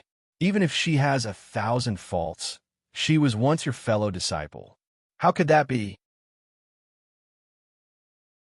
Ji Shaoqing naturally didn't want to admit this bad reputation. He immediately said, "Brother Li, don't misunderstand. Sai, this matter is troublesome. I also want little Zhu to be well." As he explained, his eyes flickered. He suddenly said, "Junior brother Su, please come over for a chat." At this moment, a cultivator happened to be flying not far from the Tinya stage. He stopped when he heard this and hesitated for a moment before still flying over. When this person flew closer, Ji Shaoqing said with a smile, "Junior brother Su, it's like this. I'm guarding the Tinya stage and watching over important criminals. I can't leave. Can you help me take a look at the sea and border roll in the sex encampment and see if that Jiang Wang has completed his cleansing?" For the elite disciples of the fishing sea tower, the sea and border roll wasn't rare. Ji Shaoqing purposely pointed to the sea and border roll in the sect encampment. As one of the 3 sections of the sea and border roll, that roll was naturally more accurate and trustworthy. But its main purpose was to make the visitor run a few more steps. But actually, there was a deeper layer to Ji Shaoqing's choice. Because the visitor was surnamed Su and named Yuan. He was the son of the fishing sea tower's 3rd elder, Su Xiangwan. With the competitive relationship between Gu Huaixin and Su Xiangwan, especially this time at the Tinya stage, they had almost fallen out with each other. His relationship with Su Yuan naturally wasn't any better. He was sure that with Su Yuan's personality, it wouldn't be good for him to refuse in front of outsiders. But if he turned around, he might not necessarily pay attention to him. This was in fact stalling for time. Cheng Gengsheng and the others couldn't blame him. If they wanted to blame someone, they could only blame Su Yuan. It was killing 2 birds with 1 stone. Glancing at Jiang Wuyo and the others, Su Yuan nodded and was about to leave. "Brother Su, wait." Yin Fu, who had been silent all this while, suddenly spoke. "How can I trouble you? I have a sea and border roll here. I'll give it to you as a gift to make friends. If there's anything you need to verify, just take a look." The sea and border roll was a copy of the sea and border roll and wasn't very rare. But it wasn't easy to obtain the qualifications to own it. These rolls were also divided into several different grades. For example, the one that Jiang Wang brought to the bewildering world only recorded his own battle results and would be taken back after leaving the bewildering world. The one that Yin Fu gave to Su Yuan now could reflect the information of many cultivators in the bewildering world and belonged to the category that was very difficult to obtain. In terms of value, it could be said to be worth a lot. Yin Fu was a person of few words, calm and reserved. But the moment he opened his mouth, he would hit the nail on the head and had an unstoppable extravagance. If he wasn't buying it, he was giving it away. Ji Shaoqing naturally wasn't happy to see this and hurriedly stopped him. "Let's go back to the sect encampment and check." I don't mean to say that you forged it, but it's hard to distinguish between the real and the fake. I've said it before, we have to be careful. This is real. Su Yuan took the sea and border roll and suddenly interrupted Ji Shaoqing, saying with a serious expression, "This sea and border roll is real. I can still see that." Ji Shaoqing pursed his lips and didn't say anything in the end. "Then I'll have to trouble you to take a look again. Has Jiang Wang completed his cleansing?" Cheng Gung Sheng asked with a smile. He actually opened the sea and border roll and started to look. His brows raised. He really completed his cleansing in such a short time. When Jiang Wang entered the bewildering world, it was the 4th of the 4th month, the day of the sea worship ceremony. On the 8th day, he was surrounded and attacked, 1 against 9, killing 6 and retreating 3 before returning to the island to rest. On the 9th day, he encountered the Sea Clan soldiers surrounding the floating island. On the same day, he broke out of the encirclement. On the same day, he used the suppression of the Buddha's pure land to kill almost all the Sea Clan soldiers surrounding him, completing his cleansing. This day was the 13th of the 4th month. In just 9 days, he had killed more than 100 commander-level Sea Clan soldiers. Even if they were all beginner commander level, this was still a very impressive achievement. On average, it was equivalent to killing more than 10 outer-level cultivators every day. What kind of concept was this? Only a place like the bewildering world, where the entire East region's human race was fighting the entire Sea Clan, would not be so terrifying. However, the death of 100 commander-level Sea Clan soldiers had in fact almost emptied the entire nest's elite forces. This was a loss that even the White Raja felt pained by. Why did Fu Yanqing approve of Jiang Wang so much? Because he also knew that among the 100 commander-level Sea Clan soldiers, there were even Shui Yingrong, Yu Wangu, and Yu Siqing, who were absolute powerhouses. Even if he did not know the inside story, based on the battle results that Su Yuan saw now, this was definitely Tianjiao's level of battle results. He had no reason to help Ji Shaoqing hide this. In fact, if he could embarrass Ji Shaoqing, he would definitely not mind. Cheng Gongsheng looked at Ji Shaoqing. "Did you hear that? Senior brother Su Yuan won't help us lie, right? Can you step aside now?" "Of course. Since senior brother Su said so, of course there won't be a problem." Ji Shaoqing smiled. "Please ask Jiang Wang to come and take her away. I won't stop him." He said that he would not stop him, but he still insisted that only Jiang Wang could come and take her away. Everyone knew that before Jiang Wang set off for the bewildering world, Zhu Biqiong was already on the verge of death. Wei Sun was using Zhu Biqiong's safety to force Jiang Wang to complete the cleansing mission in a shorter time. Cheng Gongsheng and the others came over repeatedly to ensure Zhu Biqiong's safety before Jiang Wang came back. He would not risk his life only to come back empty-handed. Ji Shaoqing completely understood their feelings. In order to discuss them, he insisted on not letting them take Zhu Biqiong away for treatment first. Su Yuan frowned. He did not understand why Ji Shaoqing insisted on stalling for time. Would it change the result if they came a little earlier or later? It was nothing more than to discuss Jiang Wang. It would throw away the fishing sea tower's magnanimity for no reason. He could not stand it. So he said, "Junior brother Ji, why do you need to guard the Tianya stage personally? Have you been too idle these past few days?" Gu Huaixin's potential to make a leap was interrupted at the Tianya stage, and many of his plans fell through.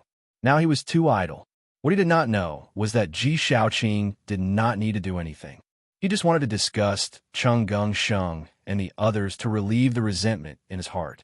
Hearing this, he only said, "I know that senior brother Su has been very busy these days and is too lazy to pay attention to trivial matters. However, although I did not receive orders to guard the Tinya stage by myself, I came here voluntarily. However, it is the unshirkable responsibility of every disciple of the Fishing Sea Tower to protect the integrity and dignity of the Fishing Sea Tower." "That's enough." Zhang Wuyo frowned and scolded angrily. "You've cleared your name and verified it, yet you're still entangled here. Do you really think you can do whatever you want just because you're from the Fishing Sea Tower? Do you think I'm not good enough?" Why do you say that, Palace Master? What entanglement? I said that Jiang Wang can take her away at any time. Is there a problem with that? Ji Shaoqing looked at her fearlessly. Your Highness, I have to remind you that this is the Isle of Huai. He even looked at Cheng Gung Sheng and the others provocatively. If you want to cause trouble, although Shaoqing is not talented, I have the guts to accompany you. He had perfected 5 prefectures and obtained 2 theurgies. Even in terms of combat power, he was not inferior to these nobles in front of him. Not to mention that this was the Tianya stage. As Ji Shaoqing's voice fell, the black-armored soldiers who were originally standing all over the Tianya stage also shifted their gazes and looked over. No matter what background Zhang Wuyo and Cheng Gung Sheng had, if they caused trouble on the Isle of Huai and went against the people of the Fishing Sea Tower, they would only be at a disadvantage. If they could not even suppress a few juniors, the Fishing Sea Tower could forget about unifying the coastal islands. I'm speaking in the name of Neverwinter Island, one of the members of the Sea Suppression Alliance. Cheng Gung Sheng narrowed his eyes. If the Sea Suppression Alliance wants to truly unify the coastal islands, it has to be reasonable and follow the rules. Jiang Wang has cleared his name, and Zhu Biqiong is innocent now. What right do you have to imprison her? Those close to him knew that when this fatty narrowed his eyes, it meant that he was ready to kill. Unfortunately, Ji Shaoqing did not know. Or even if he did, he would not care because of the Fishing Sea Tower. He only said, if I remember correctly, our Tower Master said that after Jiang Wang has cleared his name, he can take her away. His gaze swept over Cheng Gung Sheng, Jiang Wuyo, Li Longquan, and Yin Fu. He emphasized, it's Jiang Wang who will take her away, not any of you. Then he turned back to Su Yuan. Senior brother Su, he gave you a sea border list. Did you forget the Tower Master's words? Why don't I give you one too? Please don't forget your roots. How about that? You. Su Yuan was so angry that his face turned red, but he could not refute. Because what Ji Shaoqing said was true. Even if Wei Sun said it casually, it should not be so strict that Jiang Wang had to clear his name and return to the Tianya stage to take Zhu Biqiong away. But what if? Who dare to ask for proof? Ji Shaoqing regarded every word of the Tower Master as the truth. Who could find fault with it? Jiang Wuyo, Cheng Gung Sheng, and the others could not find fault with it. As a disciple of the Fishing Sea Tower, Su Yuan could not either. 5K, 2 chapters combined. No update at night.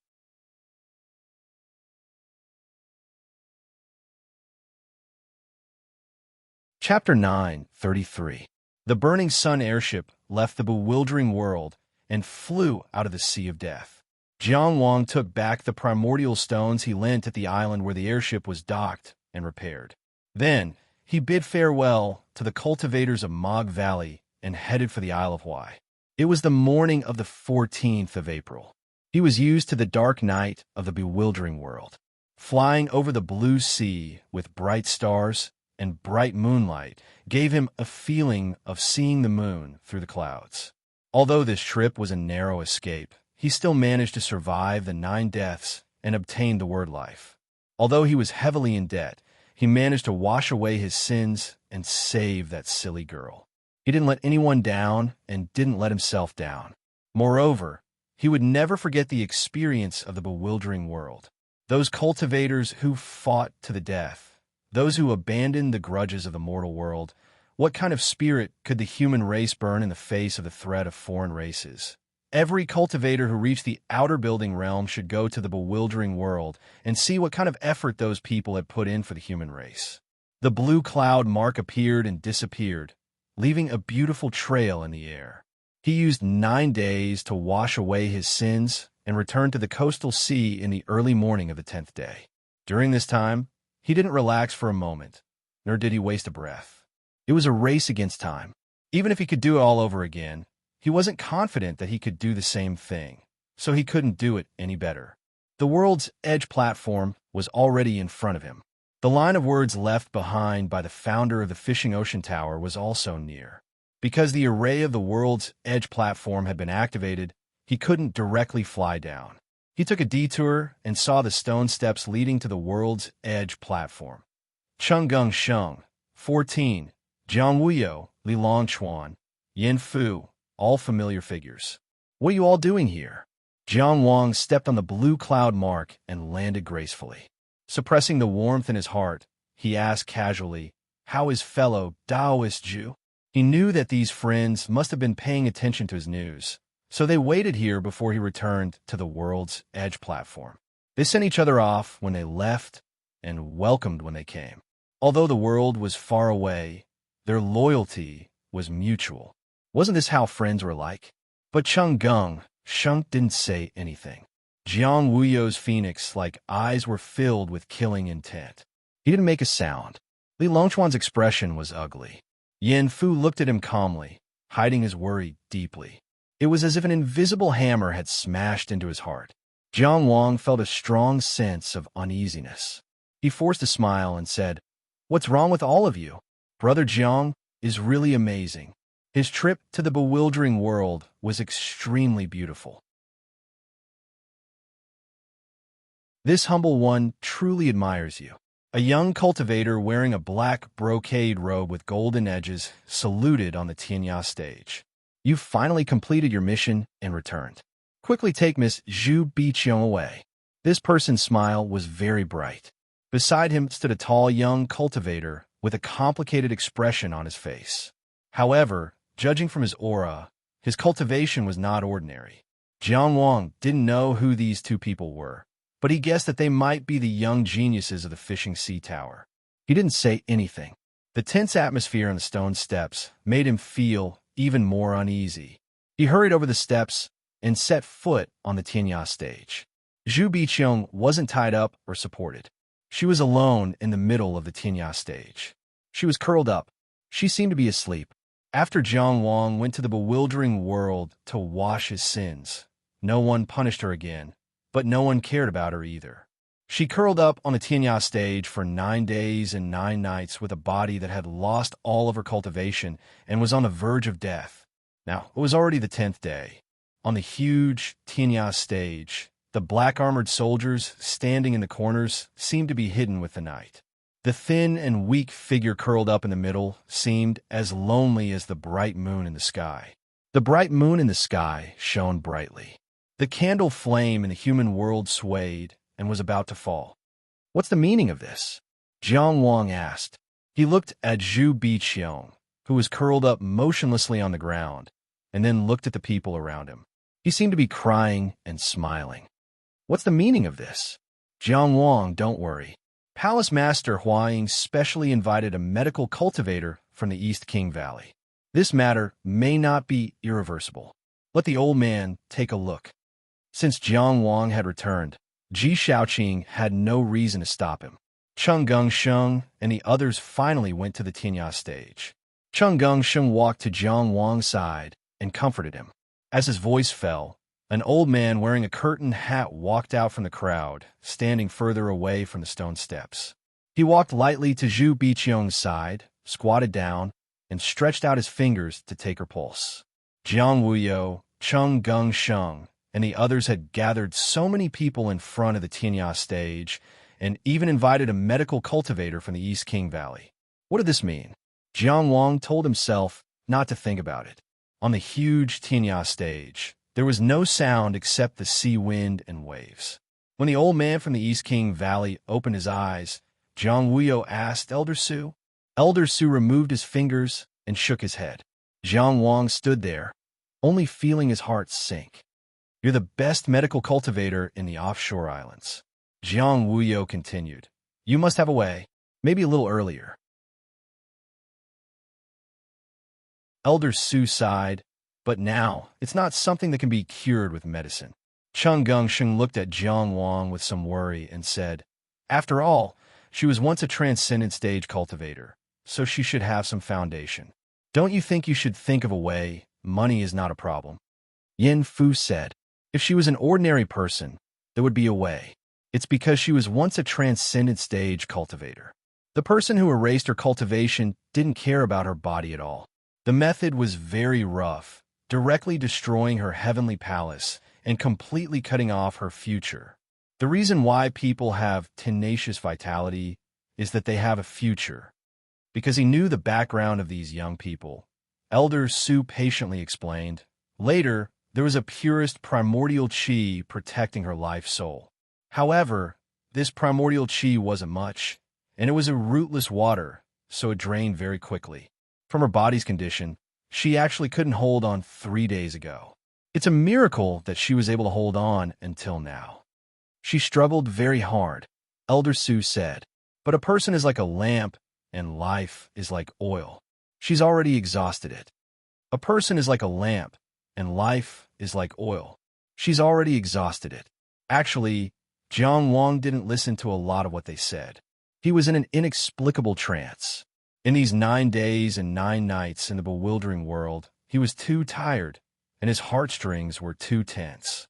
However, he heard this sentence clearly. I've worked very hard.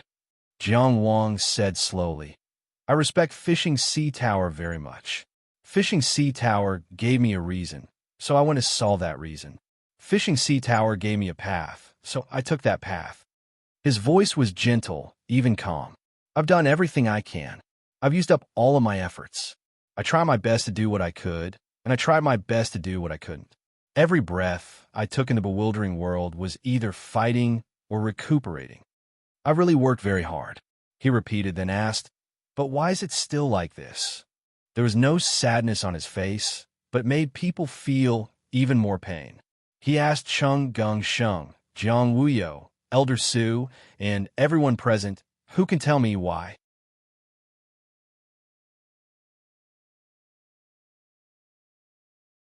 Chapter 9:34. No one could answer. No one could answer Jiang Wang. Why? Who could answer a warrior who had risked his life to come back from the bewildering world? Who had the heart to give him a cruel answer? Elder Su was used to seeing life and death, but he still couldn't help but sigh. I can give her a needle. If she has anything she wants to say, if she has any unfinished regrets, that's it. He took out a fine silver needle from his sleeve and explained, taking the soul back to life is not something I can do. But this needle can awaken dreams, and you can see a moment of reflection. The final radiance of the setting sun was the last moment of life. The famous 12 needles of the Eastern King was an absolute secret.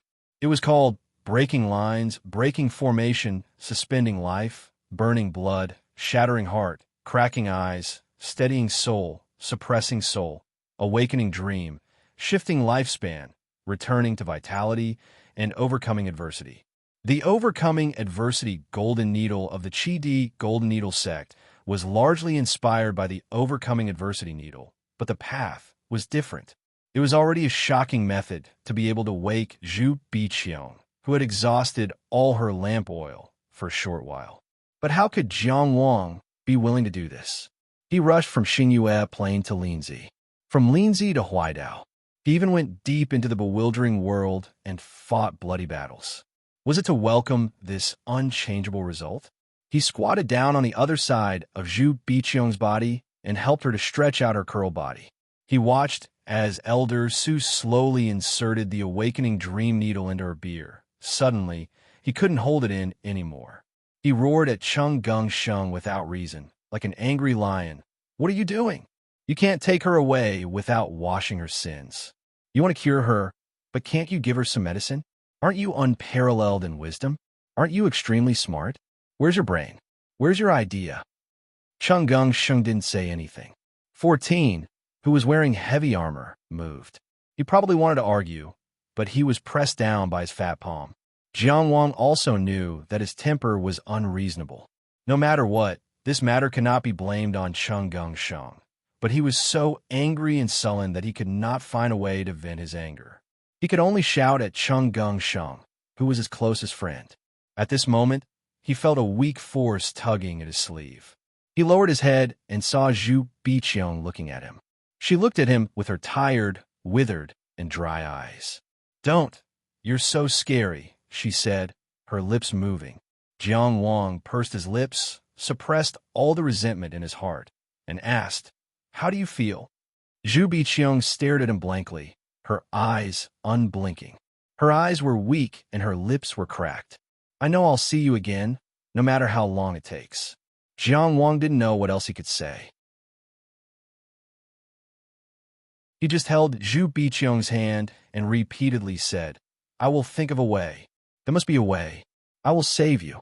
But Zhu Biqiang shook her head. Because it was very strenuous, he appeared very resolute. "Don't save me," she said. "Living is very difficult. This world is very strange. It's different from what I imagined. I don't want to stay here any longer." In Zhu Biqiang's heart, what was this world originally like? Was there no deception, no hypocrisy, and the people she trusted the most would never hurt her? What kind of warm world did her sister, Zhu Suyao, once paint for her? Jiang Wang could only remain silent. Including Cheng Gongsheng and Jiang Wuyo, they could only remain silent. In the beginning, they were only concerned about Zhu Biqiang's life because of Jiang Wang. After all, Jiang Wang had put in a lot of effort for this matter. They had all seen it with their own eyes and remembered it in their hearts. However, at this very moment, seeing this scene, they couldn't help but feel sad. "Don't." Zhu Biqiang looked at Jiang Wang foolishly. At the last moment, she was unwilling to move her gaze away. "Don't lose your temper because of me.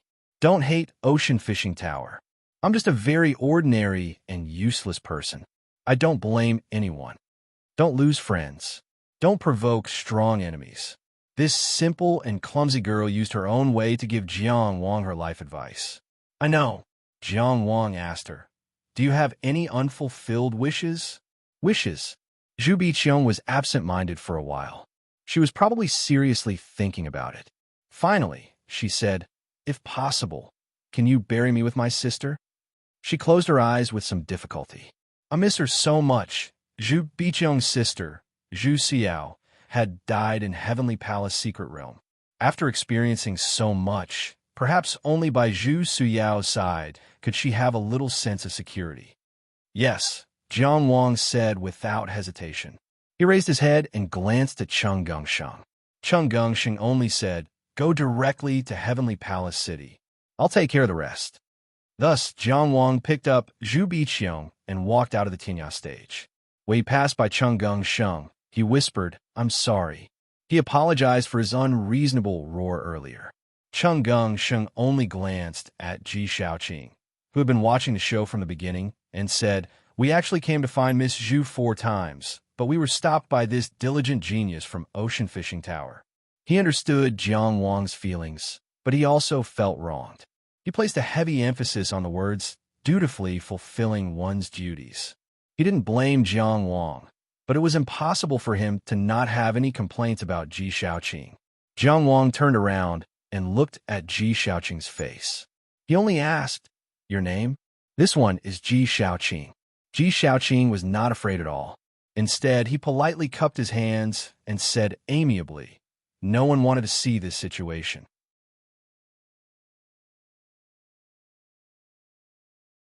However, I have my duty and can only sigh. Sigh, Brother Jiang, please don't blame me. Ding. A soft sound came from the storage box. This sound was extremely faint. However, for some reason, it was bitingly cold. Only Jiang Wang knew that it was the set of killing nails hidden in the depths of the storage box, eager to try. This set of magic tools used the beak of a swallow owl as the raw material. It was personally made by Lian Ke of Nanyao to kill Dong A. From the moment of its birth, it was born purely for killing. Lian Ke regarded it as ominous and thought it was against the harmony of heaven. Since Dong A was nailed to death, it had been silent in the storage box. This trip to the bewildering world had been spent in killing from beginning to end. At this moment, because of his sudden killing intent toward Ji Shaoqing, Jiang Wang's killing intent was now so strong that it had been triggered. Hearing this sound, Ji Shaoqing, who had been watching the show coldly and indifferently, couldn't help but twitch his eyelids. However, Jiang Wang didn't say anything. He only carried Zhu Biqiang and stepped out of the Tianya stage. Amidst the whistling sea wind, he quickly returned to the eastern domain. The blue cloud mark that kept appearing and disappearing extended into the distance, like a never-ending path to heaven. However, everyone also knew that he would come back.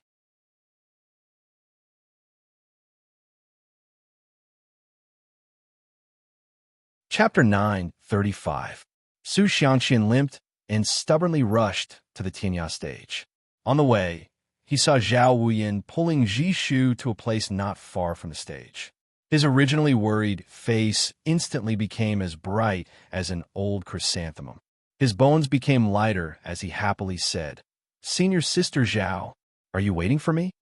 Zhao Wuyin was, of course, not waiting for him. She rushed to the Tianya stage because Ji Shu was concerned about Jiang Wang's situation. She was also somewhat concerned about the outcome. But now that she went to the Tianya stage, she was standing on Jiang Wang's side and exerting pressure on Ji Shaoqing. It was almost equivalent to becoming an enemy of Gu Huaixin's faction represented by Ji Shaoqing. Although she was not afraid of Ji Shaoqing, there was no need to offend him because of Jiang Wang, who she was not familiar with. Dragon Gate Academy was indeed large, but there was no reason for them to make enemies everywhere. However, what happened at the Tianya stage was not covered up by anyone, so it naturally did not escape her perception. Right and wrong. She had her own judgment in her heart. She could only keep it in her heart. Fishing Sea Tower was a level of power that a disciple like her could not openly judge. She turned back to look at Su Xianqian. To be honest, Su Xianqian's limping and shameless appearance was actually very annoying. But he was anxious and concerned for his friend, and rushed over even after being taught a lesson. Now that he saw her, he was suddenly very happy. It was also somewhat sincere and moving. "First, I don't like men who visit brothels," Zhao Wuyin suddenly said. "I won't go there anymore." Su Xianqian was overjoyed. If his previous joy was a bit of joy amidst the bitterness, then at this moment, he was completely overjoyed and unable to contain his joy. How could he not understand the meaning behind Zhao Wuyin's words? She was relenting and giving him a chance. "I've never been there before. It's all about collecting wind. I won't collect wind in the future." He hurriedly tried to salvage the situation. Zhao Wuyin did not comment. "Second, I don't like men who drink too much. I won't." Su Xianqian pointed to the sky and drew the ground. He solemnly vowed, "In the future, whoever pulls me to drink will be my mortal enemy. I won't let this go." Zhao Wuyin only felt some black lines across her eyes. For a moment, she did not know if her decision was right or wrong. She sighed and said, "Go see your friend. He seems to have some difficult problems. It's not important. Screw him." Su Xianqian waved his hand. "He's already back. What other problems can there be?"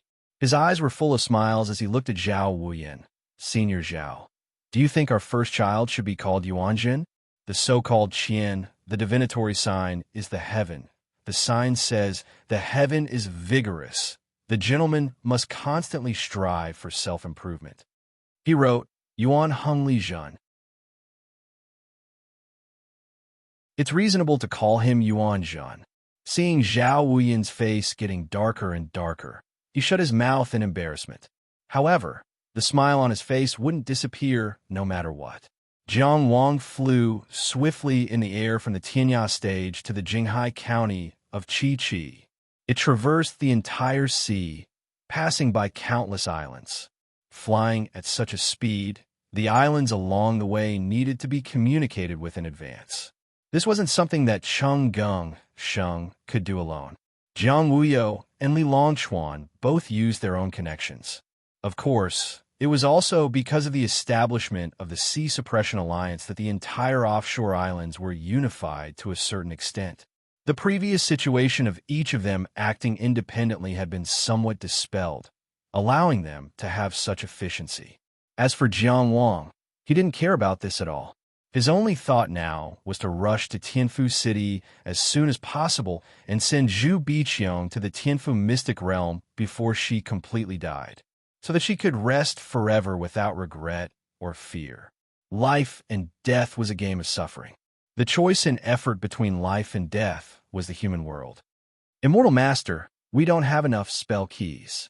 Cloud Child's voice sounded in the Cloud Top Immortal Palace. They fought nonstop in the bewildering world and crazily used up spell keys. After finishing his punishment, he rushed to the Tianya stage at full speed. Although the Azure Cloud Pavilion kept producing good fortune, the Cloud Top Immortal Palace today wasn't the cloud-top immortal palace of the past. Finally, it was a little stretched. Think of a way. Jiang Wang roared angrily. He used his true essence to firmly protect Zhu Biqiong as he stepped on the clouds. In his embrace, Zhu Biqiong's eyes were closed, and she didn't move at all.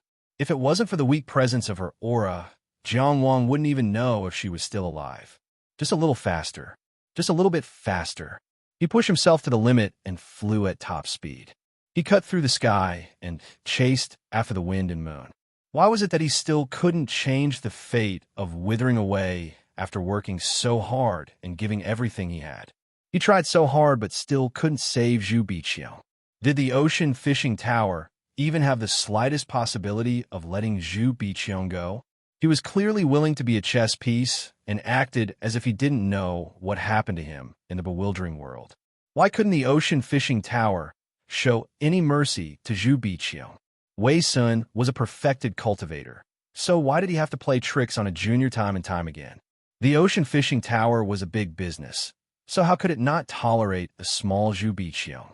And that Ji Shaoqing, Jiang Wang could only feel his killing intent boiling, and the killing nail in his storage box was also ringing nonstop. The surging Tao energy collided in the heaven-connecting palace and howled in the 5-prefecture sea. The enormous divine soul power swept through all the rooms in the 2 inner palaces like a raging tide. The red flame that represented the true Samadhi fire and the black and white light that represented the wrong path shone together. Above the 5 prefectures sea, above the immortal palace at the top of the clouds, 2 inner prefectures appeared like the sun and the moon. One was like a blazing sun hanging high in the sky. The other was like a crescent moon, one like frost, and the other like a long night. The process that had been interrupted in the Buddha Pure Land continued at this moment, and it was even more thorough. Outside the sun and moon, a dot was born. It was a dot of pure white, the coldest frost. It was an extremely cruel, killing intent and an unforgiving resolution. It was a gust of wind, a gust of white wind. This wind blew from the northwest of the 5-prefecture sea. It came faintly and left faintly. It seemed to be untraceable, but it was born from a source. The wind blew past. Boom, boom, boom. The sun was extinguished. The first inner palace disappeared. Boom, boom, boom. The bright moon disappeared, and the second inner palace was hidden. This gust of wind flew to the sky above the 5-prefecture sea, where the sun and moon were, and spun gently. Boom, boom, boom. A gust of white palace appeared in the sky above the 5-prefecture sea. Pushing open the palace, the gust of white wind spun gently and formed a gust of white seed. Inside the candle illumination palace, this wind was called ethereal. It was located in the northwest. The 5 elements were gold, and the 5 colors were white. This was the wind of killing. The 8 wind divine arts have been famous for a long time, and was an extremely powerful and famous divine art. Not only were the masters of history famous, many cultivators also research how to recreate divine arts through Tao techniques to see just a fraction of their power. For example, Wang Zhangxiang's breath tornado at Maplewood City was one of the results. This technique was said to be created by collecting the Eastern Ming Shu wind, but it was only a wisp of the Eastern Ming Shu wind, supplemented by a secret technique. It was far from being the true Ming Shu wind, but Wang Zhangxiang used it to create the title of Wang Yifan. And this gust of ethereal that Jiang Wang plucked was the most lethal of the 8 winds. Purely in terms of power, it surpassed the others. Year 3919 of the Tao calendar, April 13th. Jiang Wang opened the 3rd inner palace halfway from the Tianya Terrace of the Huai Island to the Jinghai Prefecture of the Qi. He plucked the divine art, ethereal. You're tuning in to the Warrior Lore YouTube channel. Don't forget to subscribe and join us on this journey to catch the most captivating stories.